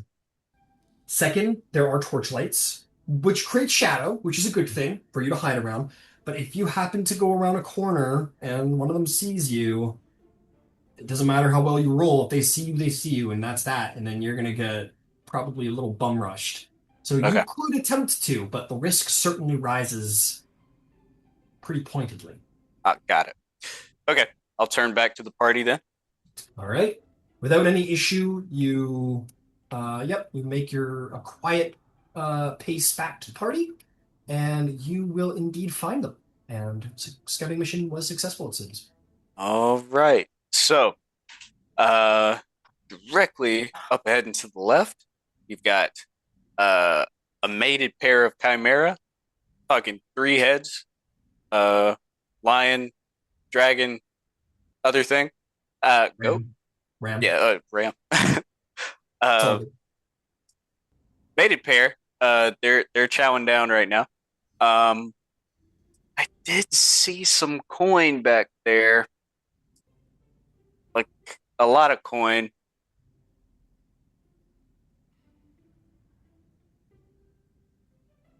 And then up How ahead, much coin? there I don't know, but like a lot of coin. Okay, how much is a It, lot? I don't think it was all gold, but That's it's not. Oh. yeah. But up ahead, things get a little bit more refined. There's quite a bit of drow up ahead.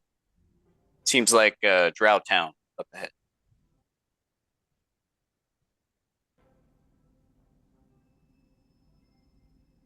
So, I'm not sure how quietly we can take down 2 Chimera. Uh, because Ryan, it's like within earshot, right? Or is that oh just yeah, if you engaged those chimeras, they would easily be able to alert. Like I don't know if anyone's ever heard a lion's roar. It's got some volume. And then imagine a dragon's roar. And then imagine them together. And then whatever the fuck a ram does. And then imagine like two of them. I've heard bighorn sheep go head to head. Yeah. So they will be able to certainly make enough noise that the drow town will come down on you. And then on the other hand, very easily, something happens in the drow town, there's a good chance the chimera might be able to hit your flank.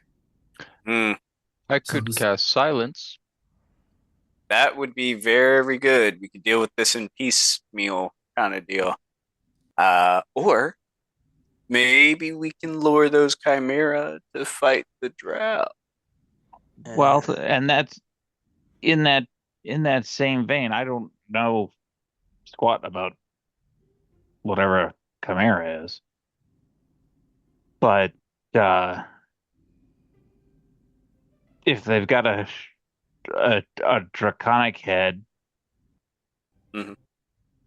perhaps they can be reasoned with, and we could offer them the loot from Drowtown, and we do to the Drow what we did to the Duergar. Mm. I don't know if uh, I don't know if that's something that we can finesse, but Mhm. it worked well for a smash and grab there. Yeah. Ryan, would I know whether or not the Chimera possesses intelligence? From what I saw, it didn't seem like there was much. if you want to make a nature check, see what you know. Okay. Shagai. 14. 14. So two things. First and foremost, no. They are about as intelligent as, well, dragons are intelligent. These things seem to be about as intelligent as any lion or ram. As the ram. What is notable, though, is that they are living very close to a drought community and seemingly at peace with that. They also seem very well fed. Put those two things together, Um, you don't think these are wild chimera. You think they are very specifically there for a reason. well, They're trained. that simplifies things. Good touch. Well, there's the My other. fire would be indiscriminate. I'm sure we could set up an advantageous choke and have them both suffer. Yeah. Uh, I would like to deal with the Chimera separately from the Drow, I think. I, You could do that, but you'll have me virtually out of it I, because I'll be concentrating the whole time. Jesus Christ. I think. So Yeah. you go, Ryan. No. You go ahead. You go ahead. Okay, Nero's looking at all this and thinking back. Okay, there's apparently a Drow town down there that is so large that that Azrek and his army aren't taking it on yet. And there are a lot more in Azrek than there are of us. Are we I certain we can wouldn't take I on wouldn't necess all? I wouldn't necessarily make the assumption that the Drow are more plentiful than the hobgoblins, particularly if they have two trained engines of destruction at their beck and call. I've I'm just saying I think going down this way, it's starting to sound like it seemed like we're buying off more than we can chew. I'm hearing Well, plans like if we are able to do this, but this has to happen. Oh no, that has to stay this way, and oh that has to stay over there. But like, okay. Well, let me leave it at this because we are at the end of our session.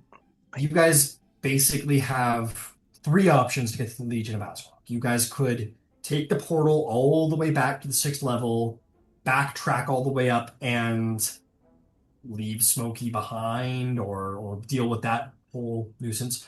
Or what is right in front of you is you find some way to make your way through either the town or the central stronghold that you did last time that you were escorted through. You can go left, right, or back through the portal. And next session, you can decide how you want to come at that. okay. Fair For enough. now, let us end the session.